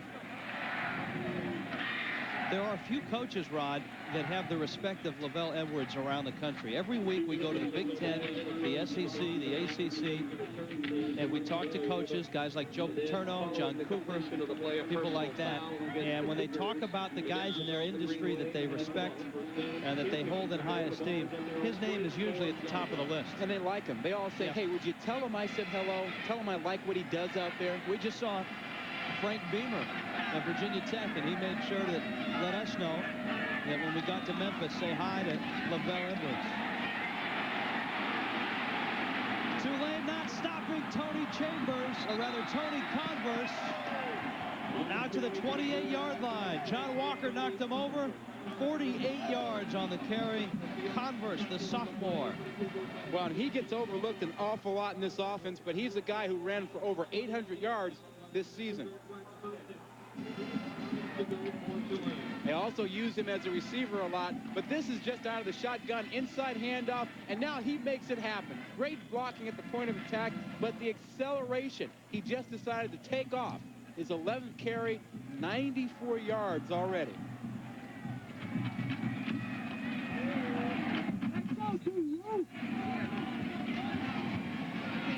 King is going to step up. And King the 17-yard line.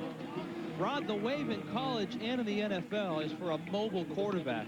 So I'm going to ask you, what about this guy at the next level? Well, I think you have to like his mobility, you like his smarts, you like his arm, you like his accuracy. The thing that teams won't like is that he's only 6 feet tall. There's a guy that's playing up there. There are a lot of guys playing at about 6 feet, including Jeff Blake at Cincinnati.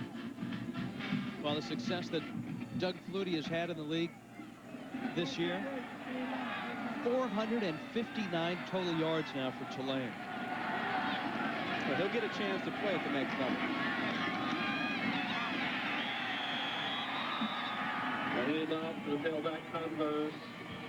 Chris Hoke with the stop will bring up a second down.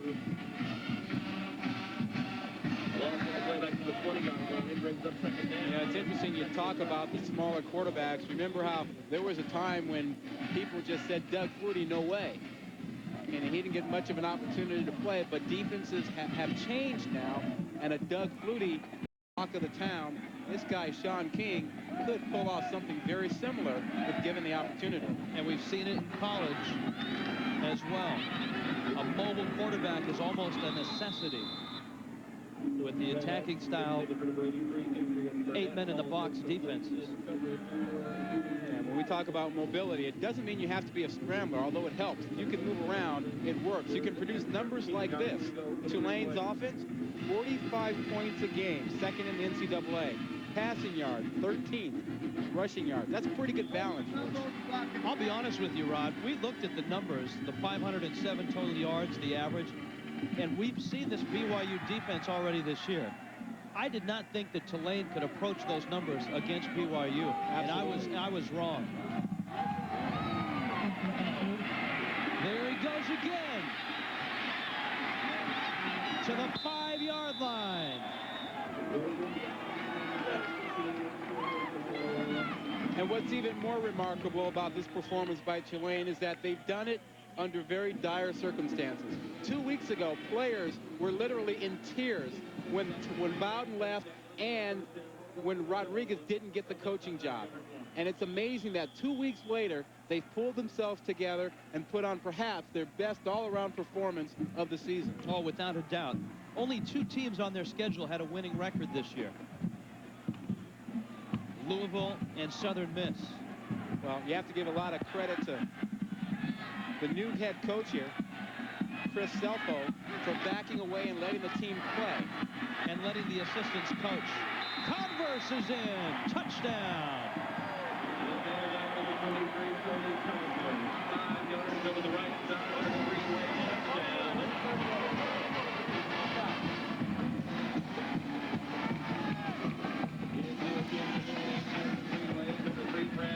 Rob Morris and the rest of the Cougars are stunned.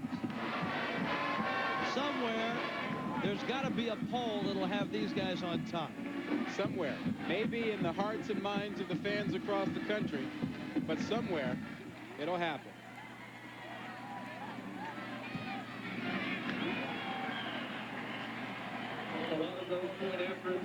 Number 10 in the country, the Tulane Green Wave have hung 41 points on the nation's 5th best defense. The Green Wave up big in Memphis. Welcome to the big game, rookie. Let's get it on. Come on, baby, let's go. This is my house, my house. Now let's see what you got. There's a tough new face in the NFL. Is that all you got, rookie? Some people call it retirement planning. I think of this as future construction. Year by year, block by block, until... It's our dream house. Beautiful. But I was hoping we could afford to travel. This plan can help make it happen. We can even make sure you've got worry-free income for life. AXA, dynamic vision, equitable, a trusted resource. Call us. Equitable is a member of the global AXA Group. At Pep Boys, get 4 of our 35,000-mile tires at a low $99. Or double your mileage with 4 70,000-mile, all-season steel-belted tires, just $169. Pep Boys. Cars like us. People love us. Clean is my business. So when I'm on the road, Super 8's my motel. Clean carpets, clean seats, clean. Clean inside and out. Life's great at Super 8. Good job, Steve. Good job. Good ball, good ball.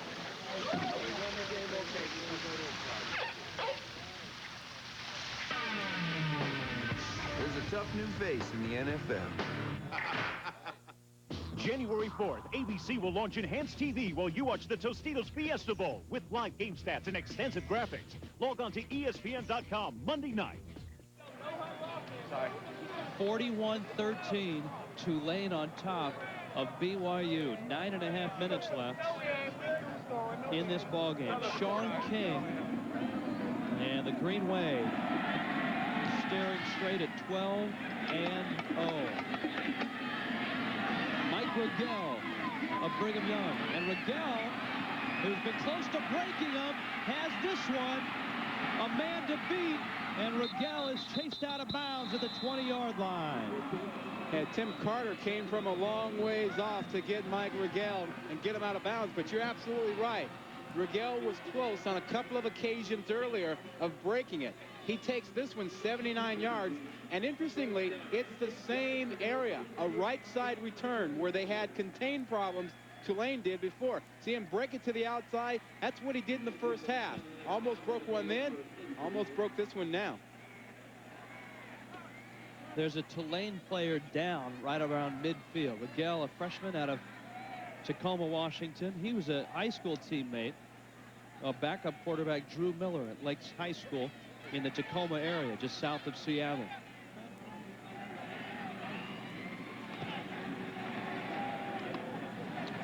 Immediately following this AXA Equitable Liberty Bowl, the Chick-fil-A Peach Bowl. The Georgia Bulldogs, Chris Selfo's old team, number 19 against number 12 Virginia. Charlie Steiner and Todd Christensen. Todd's probably not too happy right now, watching his BYU Cougars get trounced. I have a feeling Todd will get over it. He's got a pretty good ball game coming up right there. I suspect you're correct. Someone in programming apparently is attending the game. Rod, you brought up the point, and it begs some more conversation. Tulane, a perfect 12-0 season. You go back to 1984, BYU won a national championship. As you look at TCU on top of USC. That 1984 season is one that a lot of people have compared to this Tulane season. Federick, the pump fake with time, man open, dropped it, margin hooks. And that's the way it's gone for Brigham Young. Well, just about every phase of the game has fallen apart for BYU now. They've had penalties. They haven't protected the quarterback. They've given up big plays. They've given up 3rd and short. And now they drop sure touchdown passes. Margin hooks wide open. Federick did a nice job of pump faking to get hooks open. And that ball was right on the money.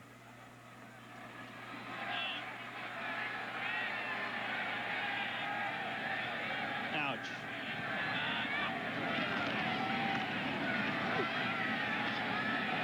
Will Snowden straight ahead to the 18. You see, I told you it wasn't the flu bug going around that was getting Lavelle Edwards. No. Indeed. That man right there, Robbie Bosco.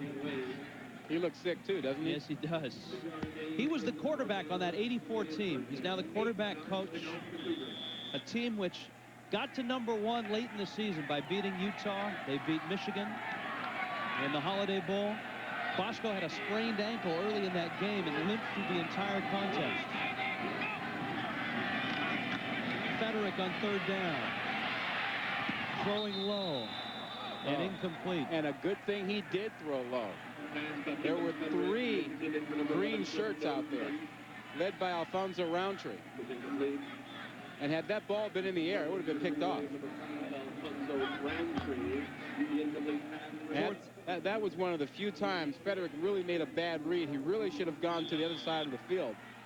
But he's been under such duress this afternoon, it's not surprising.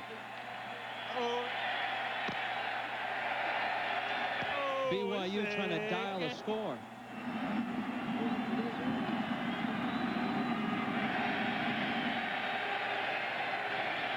Federick. Aaron Cupp. He's got room. He's in. Touchdown. Brigham Young. 18 yards. A very nice job by Aaron Cupp, who was blocking on the play and then released his man and caught the pass. And no one accounts for that back who gives up his block at that point. And just watch to the right side of the screen. There you see Cupp as he takes on the block and then lets his man go. And there is no one to guard him once he lets go of his blocking responsibility. Preparing to attempt the point after, number 27, Owen Hodgman. Hodgman trying to bring BYU back within 3 scores. And he does. For the Cougars, probably too little, too late. Presenting the Don Massey Cadillac at I-275, Ann Arbor Road in the magnificent community of Plymouth, Michigan, selling, servicing, leasing Cadillacs, and am I happy to be doing so. Don Massey Cadillac has the largest selection of 1999 Cadillacs to choose from in the world. Right now, in stock and ready to drive home today. If you're a GM employee, you get option 1 out of stock. It has been said that we can probably show you more cars in 5 minutes than you're likely to find in 5 hard days of shopping. Come on out. Whether you're a builder, home remodeler, or do-it-yourselfer, Consumers Lumber has what you need to get the job done. If you have plans, Consumers Lumber can give you an estimate that's accurate and priced right. Need on-the-job measuring? They can handle that too, free of charge. If you need solid advice and supplies to help you finish your do-it-yourself project, Consumer salespeople have the answer. All our stock Permador steel entry doors are on sale, or choose from Consumers' huge selection of special order wood, steel, or fiberglass entry doors. Consumers Lumber on Groesbeck Hall Road, Clinton Township. You shouldn't have. I didn't get you anything. All right, don't worry about it. How'd you know? I just, come on, put it on, All right.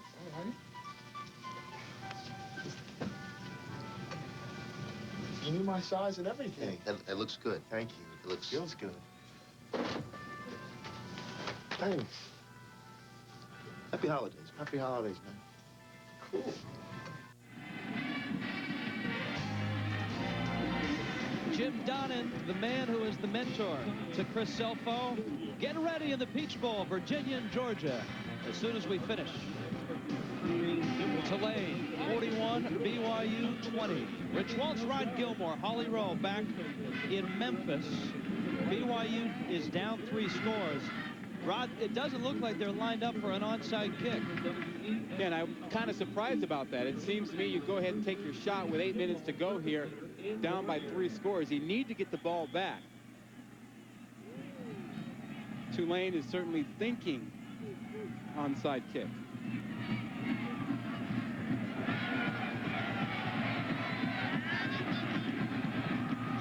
And Hodgman simply boots it away. Wilson at the 7. And he's cut down to the 18-yard line. When he was at Marshall, Jim Donnan had a nice run. He had an assistant named Chris Selfo. He took the job at Georgia. He brought Selfo along with him, but he lost him about 3 weeks ago when he took the head coaching job at Tulane. Youngest head coach. He played at Northeast Louisiana, so he's a guy that feels comfortable at Tulane. Plans to be here a long time. All he wanted for Christmas was a head coaching job. He got a pretty good one at a pretty good place where the team is undefeated. Down goes Converse.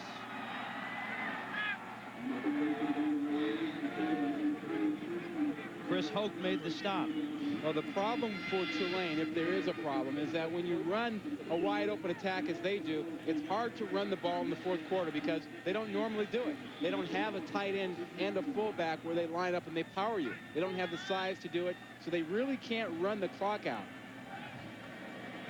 Despite the no huddle, you can see Sean King very deliberate. Although he left 12 seconds on the play clock. And he's caught in the backfield.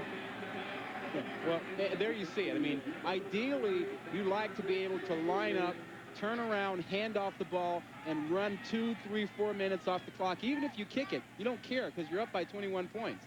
But Tulane really can't do that. It's just not in their offense. They don't have that capability because they don't have the personnel for it. Rod, I'm surprised they left so much time on the play clock. I am too. But this is their style of play. They don't go get in the huddle. They should stand at the line of scrimmage, and they ought to bleed it down to the last 3, 4 seconds as they're doing now. Yeah, there were 12 seconds on the clock the last time. I think they're going to burn a timeout. Wow. You know, if they're trying to leave the door open, they're doing it. Good point. We'll return to Memphis after this.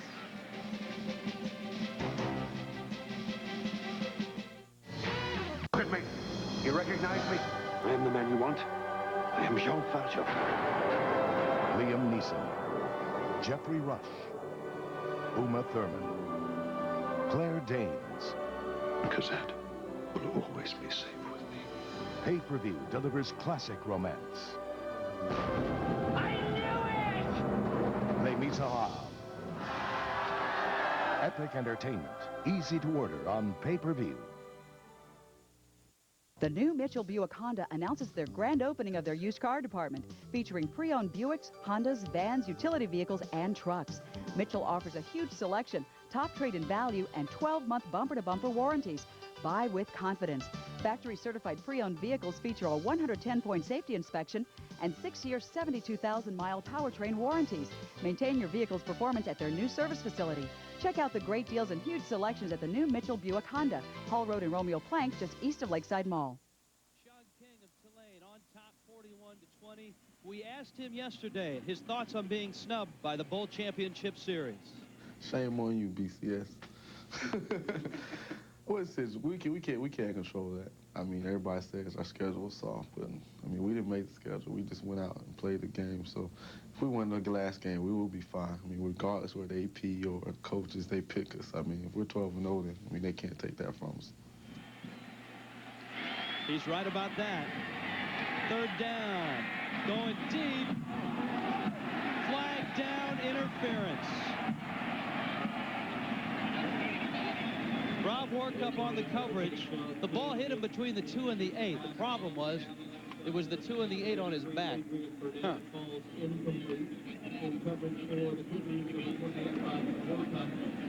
Sean King continues to make plays. He's been responsible for 378 yards of total offense today.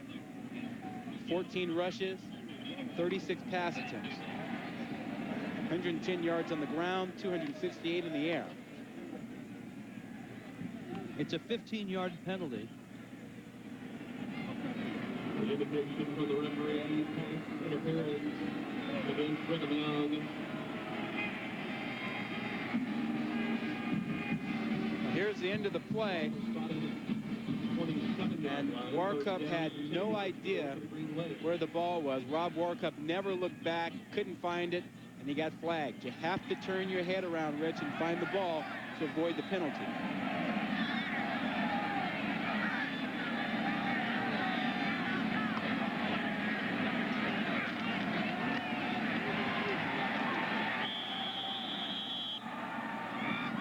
Ifo Pili made the stop for BYU on Tony Converse. You see, the Tulane running game is designed to simply be a change of pace. You know, they stick it in there every now and then.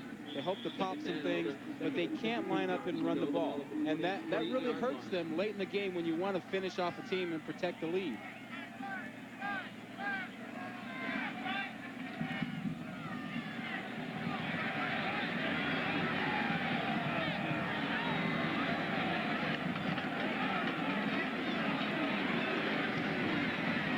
Quick throw. And a catch by Jawan Dawson. Down below, Holly Rowe.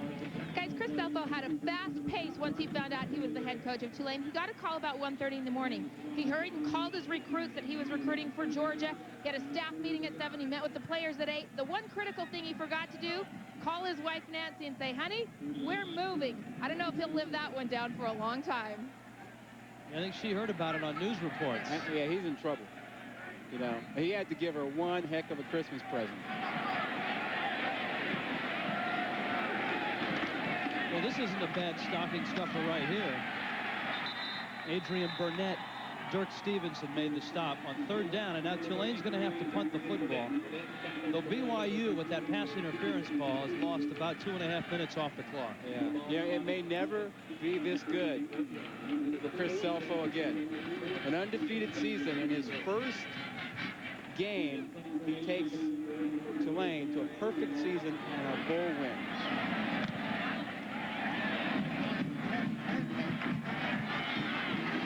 Aaron Roderick. Now to the 29-yard line. Immediately following the Chick-fil-A Peach Bowl. As we've got Virginia and Georgia waiting.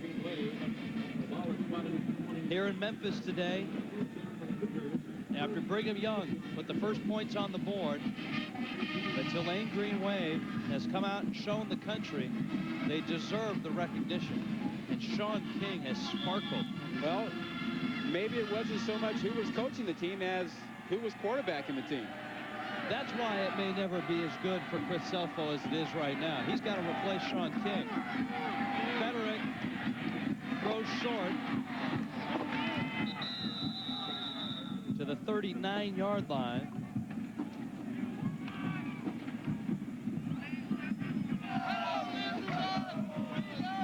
You're right, Selfo will have to replace Sean King, but he will have a number of players back on offense. He loses only 3 seniors off the starters.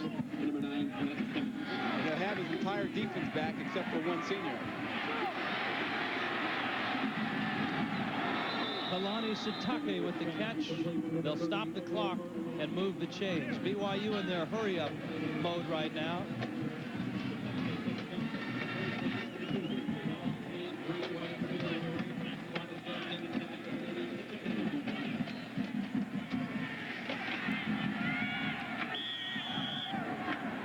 Total yardage, a wipeout. Rigel to the 41-yard line. Clock continues to roll. It's a gain of 7. I think Mike Rigel has been the most exciting player on the BYU team today. I mean, what he's done on special teams has been phenomenal, almost breaking 2 touchdown runs. And he's been a good receiver for them, showing you his quickness and much-needed speed for BYU. 220 yards on 6 kickoff returns for Rigel.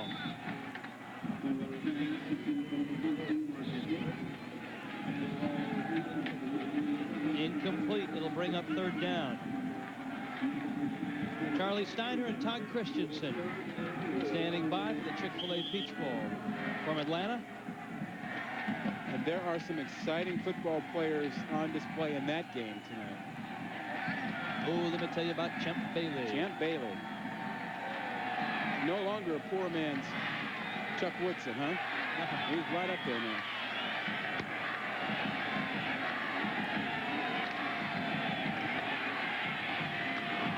BYU taking the short stuff. Aaron Cupp, the catch. He's short of the first down, Ron. It's 4th down.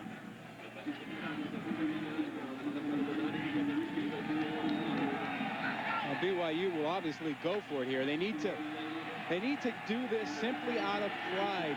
You know, they haven't played well. They want to get another score. They want to make it look a little bit more respectable. So they're hurrying up and going for it on 4th down. Junior Mahe gets it. It'll stop the clock. First down, BYU. Phil Henderson made the stop. The Cougars will open their season next year at home against Washington, who will have a new head coach. It is a first down for the Cougars. Jim Lambright let go yesterday. And not just Lambright. That entire staff at Washington was let go.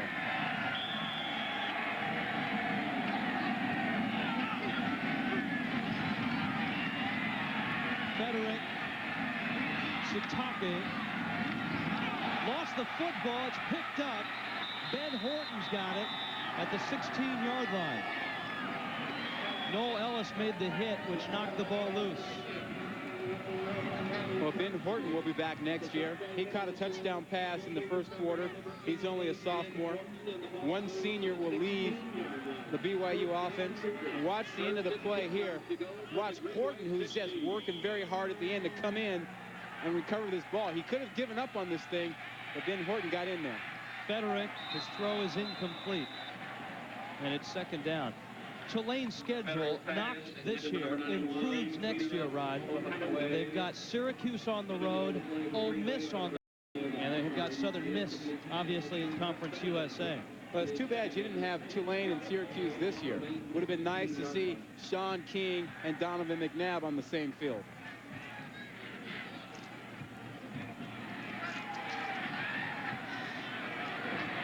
Second down and 10.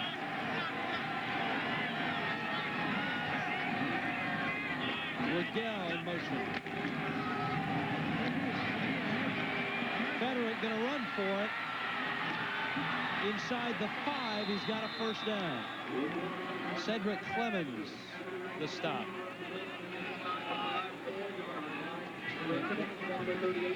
Really surprising to see the yapping being done by BYU players. You know, 4 personal fouls today, and Federick almost got another one there, yapping at the end of his run.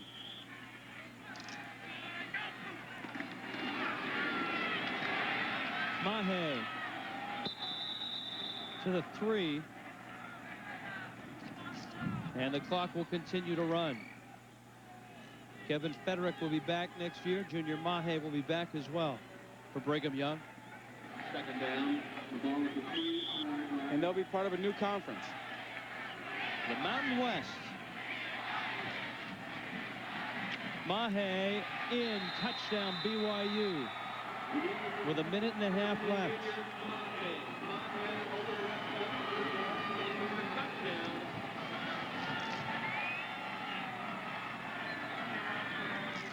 And now I would expect some sort of an onside kick after this extra point. Well, if there isn't an onside kick, somebody's going to have some explaining to do. Preparing to attempt the point after, number 27, Owen Hotchman. Hotchman.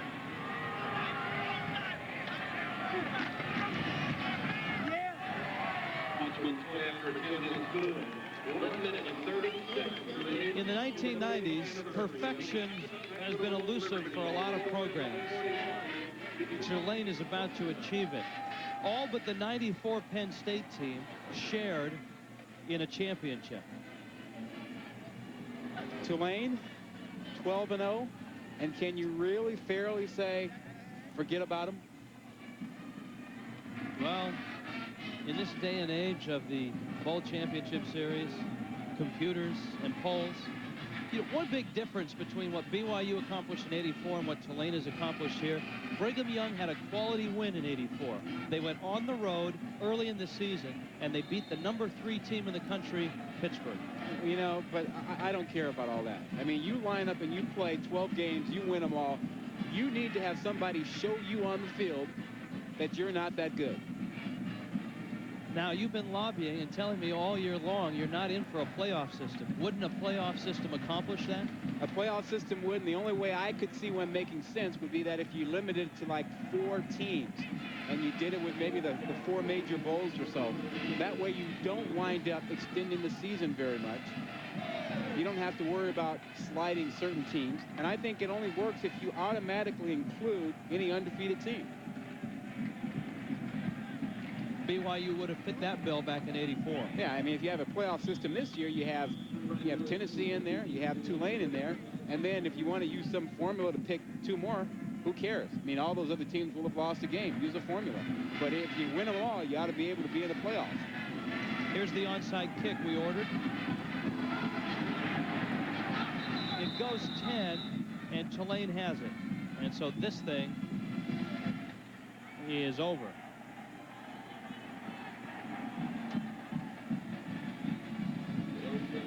You know, the one thing that Tulane had to deal with this year that BYU didn't have back in '84 was the BCS, the Bowl Championship Series rating. I think BYU in '84 probably would have been near the top because they were #1 in both polls.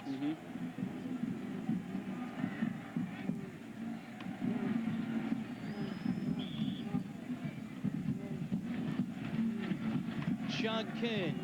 And Tulane putting the finishing touches on a Liberty Bowl win. Converse to the 43. This thing's over. Rod Gilmore, it's been a pleasure. We'll see you at the Shrine Game. You got it, buddy. A lot of fun this year. Chris Selfo has got himself a Liberty Bowl win, but he told us it's not for me, it's for the players.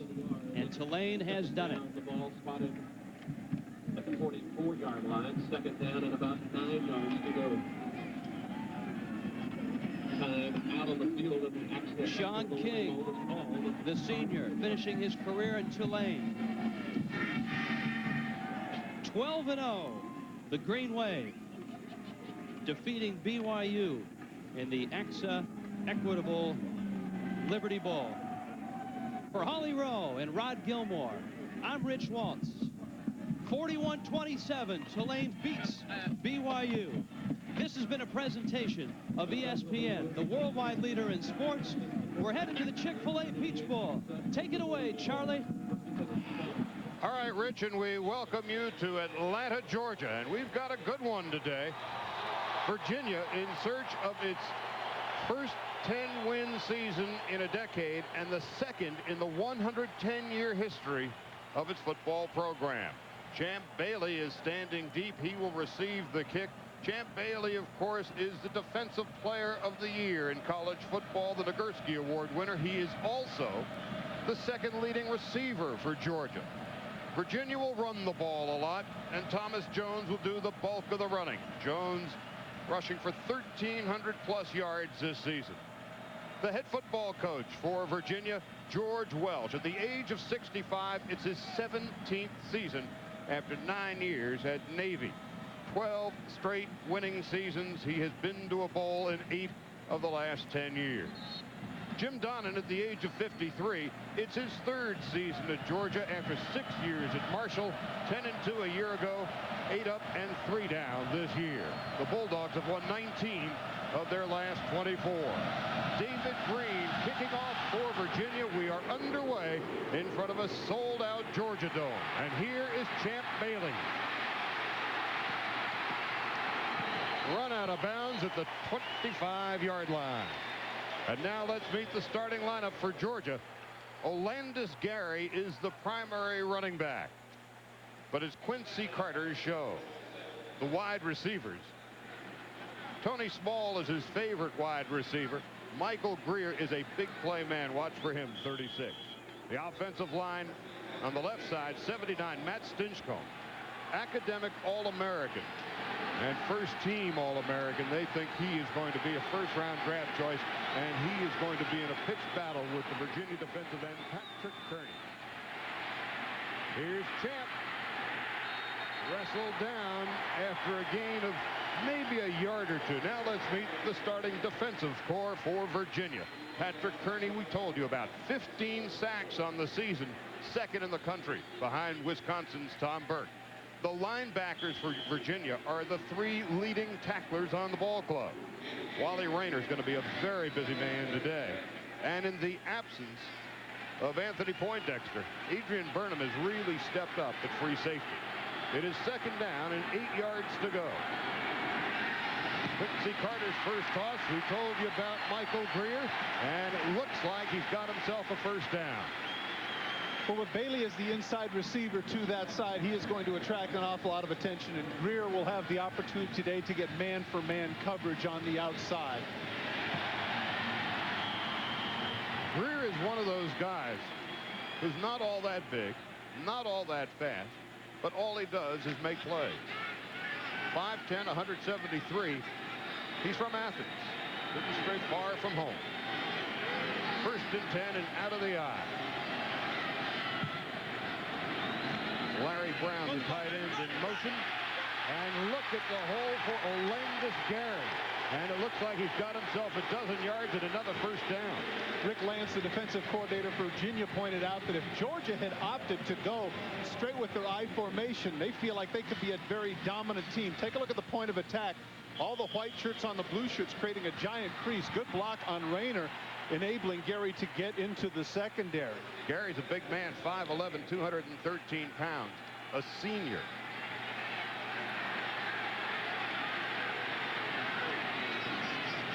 3 plays, 2 first downs. Carter's rolling, throwing on the run, and he overthrows Michael Greer at the 30-yard line. But what you saw of Quincy Carter right away was great athleticism, his ability to scramble and then throw on the run. The thing about Quincy Carter is a situation there, Charlie, where he really would have been better off to run. There was only one guy between him and the receiver. Great coverage downfield, but he's trying to be more disciplined. In this case, you can see just a little bit too high, but he had a lot of AstroTurf. Take a look at this.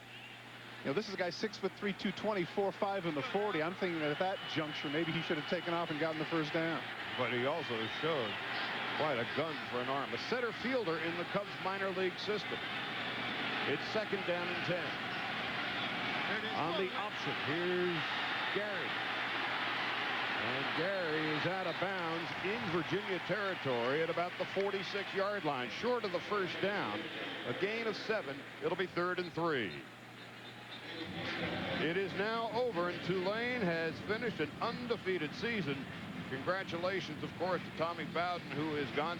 Chris Scelfo, the new head coach, was an assistant under Jim Donnan. So an undefeated season. What a remarkable turnaround for the Green Wave of Tulane. So because that was Donnan's assistant, does he get like a half victory on his total? Jim Donnan's got to be a happy guy today. I'll bet he is. And Donnan in his 3rd season at Georgia. And now 3rd and 3. And here's Carter to throw for it. Over the middle, wide open, was Michael Greer, and he was overthrown. Quincy Carter just flat out overthrew him. There's a situation where inevitably as a young quarterback, he needs to take some juice on it. They had the shield play. Take a look to the middle of your screen, wide open. Now just don't drill it. Just ease it in there, but instead Carter tried to put a little bit too much juice on it. The result is Greer couldn't hang on. Wayne Kopp to punt it away. He averages but 36 yards per punt. And Terrence Wilkins stands back at his own 10-yard line. With the left foot, high, short, fair catch at the 15-yard line. So Georgia comes up empty in its first series of plays, and now it's Virginia's turn, and now it's time to bring in our 3rd man down on the field, Dean Blevins. Dean. Charlie, you talked about the great matchup today. I think we have one of the most compelling matchups in college football with the big guys down front. We have Patrick Kearney, the defensive end for Virginia. This guy is a big, lean wrecking machine. He's going up against Matt Stinchcomb, one of the best tackles in football. Those guys will go high in the draft. More on them and some of Jim Donnan's words about how to get the nasty tapes out of their mouths here in a few moments. All right, here's the first play for Georgia from their own 15-yard line. Out of the eye, that's Ken Coffey in motion. And Thomas Jones jukes for 3. And now let's meet the offensive starting lineup for Virginia. Aaron Brooks at quarterback, and Thomas Jones rushed for 970 yards in his last 7 games during the regular season. Kevin Coffey, the wide receiver who was just in motion, he is their big play man. Again, not terribly flashy, but terrific hands. Noel LaMontagne at right guard, replacing the injured Fatty Shimon. He came over from the left side. He's going to be a very important member of that offensive line, protecting Aaron Brooks this afternoon. Coming back the other way, wide open Jones. And Jones across the 25 to the 27-yard line, and a first down. Good job of misdirection and play action as they went to the other direction, threw back, able to get the first. Defensively for Georgia, a suspect defensive front. Virginia thinks they can run on them. The linebackers, however, the strength of the Georgia defense. Orontes Grant is the leading tackler with 120 during the season. But it's Champ Bailey, the defensive player of the year, the Nagurski Award winner, who will be probably not as busy on defense as he will be on offense. They're not going to throw anywhere near Champ Bailey. And here's Thomas Jones across the 30, maybe a gain of 3. It'll be 2nd down and 7. Charlie, you're right. The Champ Bailey is an outstanding player, but more than likely what Virginia wants to do is establish themselves between the tackles. The offensive line has been tremendous for Virginia, and as you pointed out, Jones, 1,303 yards rushing during the season. He is going to be the bell cow for the offense of the Cavaliers. As it turned out, they picked up nearly 4 on the play, so it'll be 2nd down and 6. Just underway. The big center, John St. Clair. Anthony Southern is the single back. And here's Brooks. He's got himself a first down, and he strolls out of bounds near the 45-yard line, a pickup of 13 and a first down. I thought that was interesting at the end, Charlie. It looked like he was cruising to the sidelines, and at the last minute made a little bit of a burst to get that extra yardage. This is what happens with man-for-man coverage. Inevitably, the corners and safeties have their backs to you. Now watch here. It looks like he's going to cruise out of bounds like the normal quarterback. Now watch here. All of a sudden, there's a little bit of an extra gear. Oh, I'm going to get just a couple extra yards, and he does. It's a good-looking athlete, Aaron Brooks, 6'4", 202 pounds, from Newport News, Virginia. 16-6 as a starter for Virginia over the past 2 years. He is a fifth-year senior. And here's Thomas Jones, and he's lucky to get back to the line of scrimmage, if that. Met by Richard Seymour. He lost a yard on the play. And Antonio Cochran also in on the play, 38. What has to happen here is just what Georgia did, and that is they need to penetrate and do some run blitzes at the line of scrimmage. Take a look at the penetration right there that breaks the play up. Seymour is the one that gets there first. Cochran tackles him. Georgia needs to do that because they just cannot stand up man for man against the powerful offensive line of Virginia. And Fatty Shimon, the right guard who had blown out his knee in the Virginia Tech game, and replaced at right guard by Noel LaMontagne. Anthony Southern, primarily a blocking back, gets nothing and loses maybe a yard more on the play. And the ever-present Antonio Cochran makes the tackle. Fooling no one. It appeared that Brooks was going to go on a naked bootleg, and he gave the ball off, but Georgia was all over it. Now it's 3rd and very long. Virginia is going to win this game, if they're going to win it, by running the ball right down the throats of Georgia. Passing is not their forte. They average 426 yards of offense per game, 213 on the ground, 213 through the air. And from the shotgun on 3rd and 12. Brooks in trouble. Down at the 42-yard line. Dustin Lucky, one of triplets that play for Georgia. The offensive line really did a pretty good job, Charlie. This is a coverage sack. They come with the blitz, and it gets picked up. Now here, Brooks has time. He bides his time, but at the last minute, Lucky's able to drop it. The coverage for Georgia was outstanding there, forcing the sack by Lucky. Champ Bailey stands back at his own 15-yard line, awaiting the punt of Donnie Scott. A high, beautiful punt. Fair catch for Champ Bailey at the 23-yard line. So we're underway. The first 6 minutes of the first quarter, and we're scoreless. Nothing says love like beef. Love beef.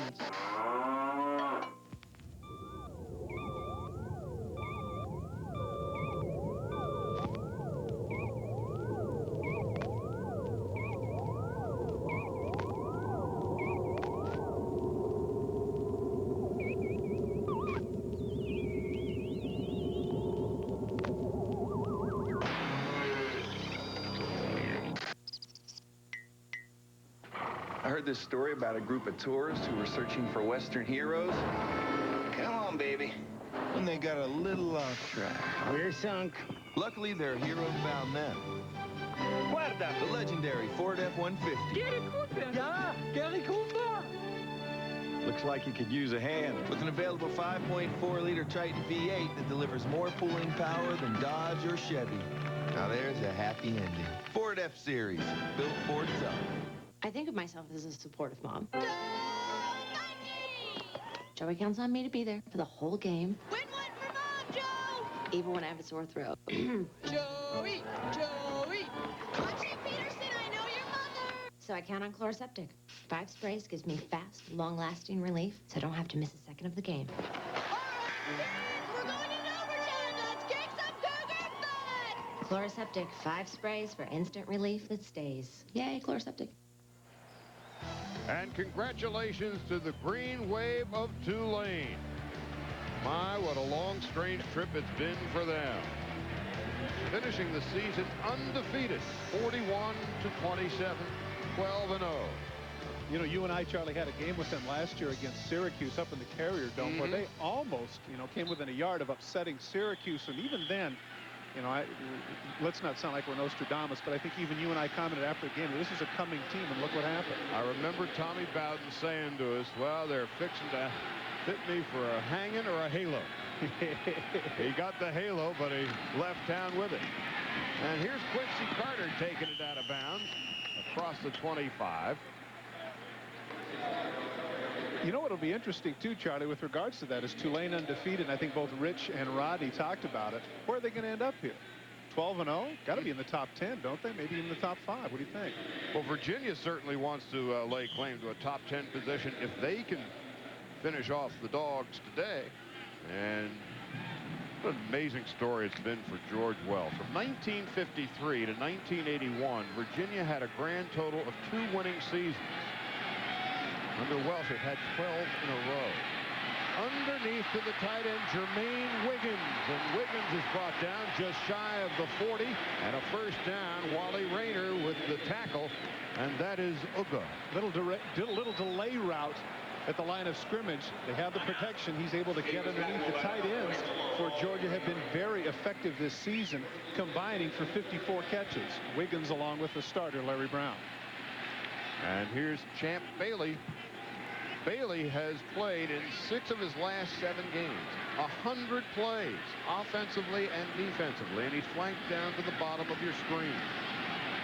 But this time, Carter's going to run it out. And look at that broken field running. He's lucky just to get back to the line of scrimmage. Travis Griffith made the tackle. Now downstairs to Dean Blevins. Guys, that's the new wrinkle Jim Donham was talking to us about earlier. It's a plan where they have 5 guys who are actually wide receivers, and they get Quincy Carter and try to use his athleticism against the linebackers, the outstanding linebackers of Virginia, and the safety. They believe they can challenge Virginia and defeat them with the athleticism of number 17. We'll find out. That time Virginia did pretty nicely. Jim Donnan in his 3rd season at Georgia. The Dogs have won 19 of their last 24 under Donnan. And now here's Carter firing sideline out of bounds. Cody Small had the ball but couldn't bring it in. So many times the receiver wants to jump, Charlie, to cushion the velocity of the ball. Small in jumping to do that. Got his feet out of bounds and couldn't get either one of them down. With 48 catches during the season, Tony Small averaged 14.1 yards per catch. He is the favorite receiver of Quincy Carter. All favored by 1. Champ Bailey has 1 less than that. And so on 3rd down and 10, 5 wides, 3 to the right, 2 to the left. Firing incomplete.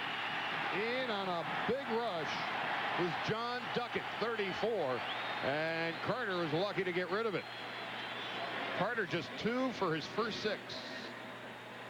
Coming from the backside, we talked about the big matchup. Here's Kearney and here's Stinchcomb. Kearney with the speed rush. Watch as he gets to the outside, just gets the arm under. I just don't think Stinchcomb is used to a guy with this kind of speed. 4'6" guy who's 6'6", 265 pounds, puts his helmet in the back of Quincy Carter. And so on 4th down, Wayne Kopp to punt it away with Terrence Wilkins standing at his own 20. Just did get it away, and here's Wilkins. Brought down at the 20-yard line. Jermaine Phillips, a backup wide receiver, got into Wilkins' face and brought him down at the scene of the crime. A 41-yard punt. A return of -1. Scoreless in the first quarter in the Chick-fil-A Peach Bowl. Welcome to the big game, rookie. Let's get it on. Come on, baby, let's go. This is my house, my house. Now let's see what you got. There's a tough new face in the NFL. Is that all you got, rookie?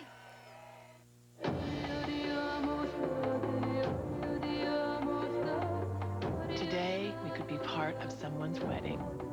Tomorrow, we could help Lisa Powell win a new account.